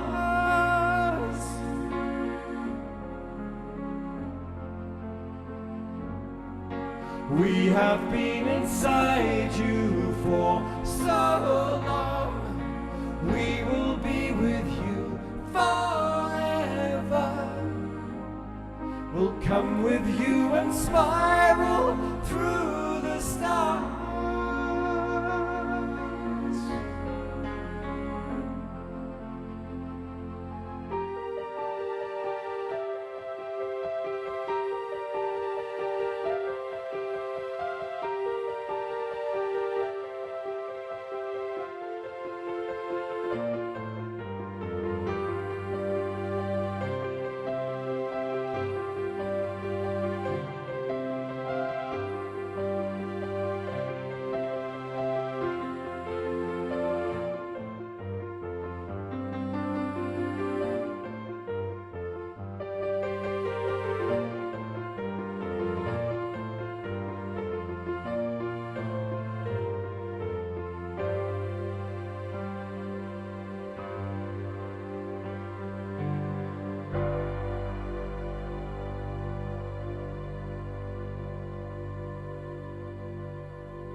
Beautiful. That was just beautiful.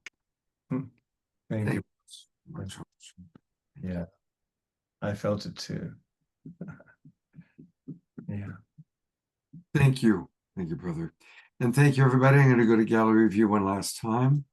Wishing all of you a beautiful rest of the weekend.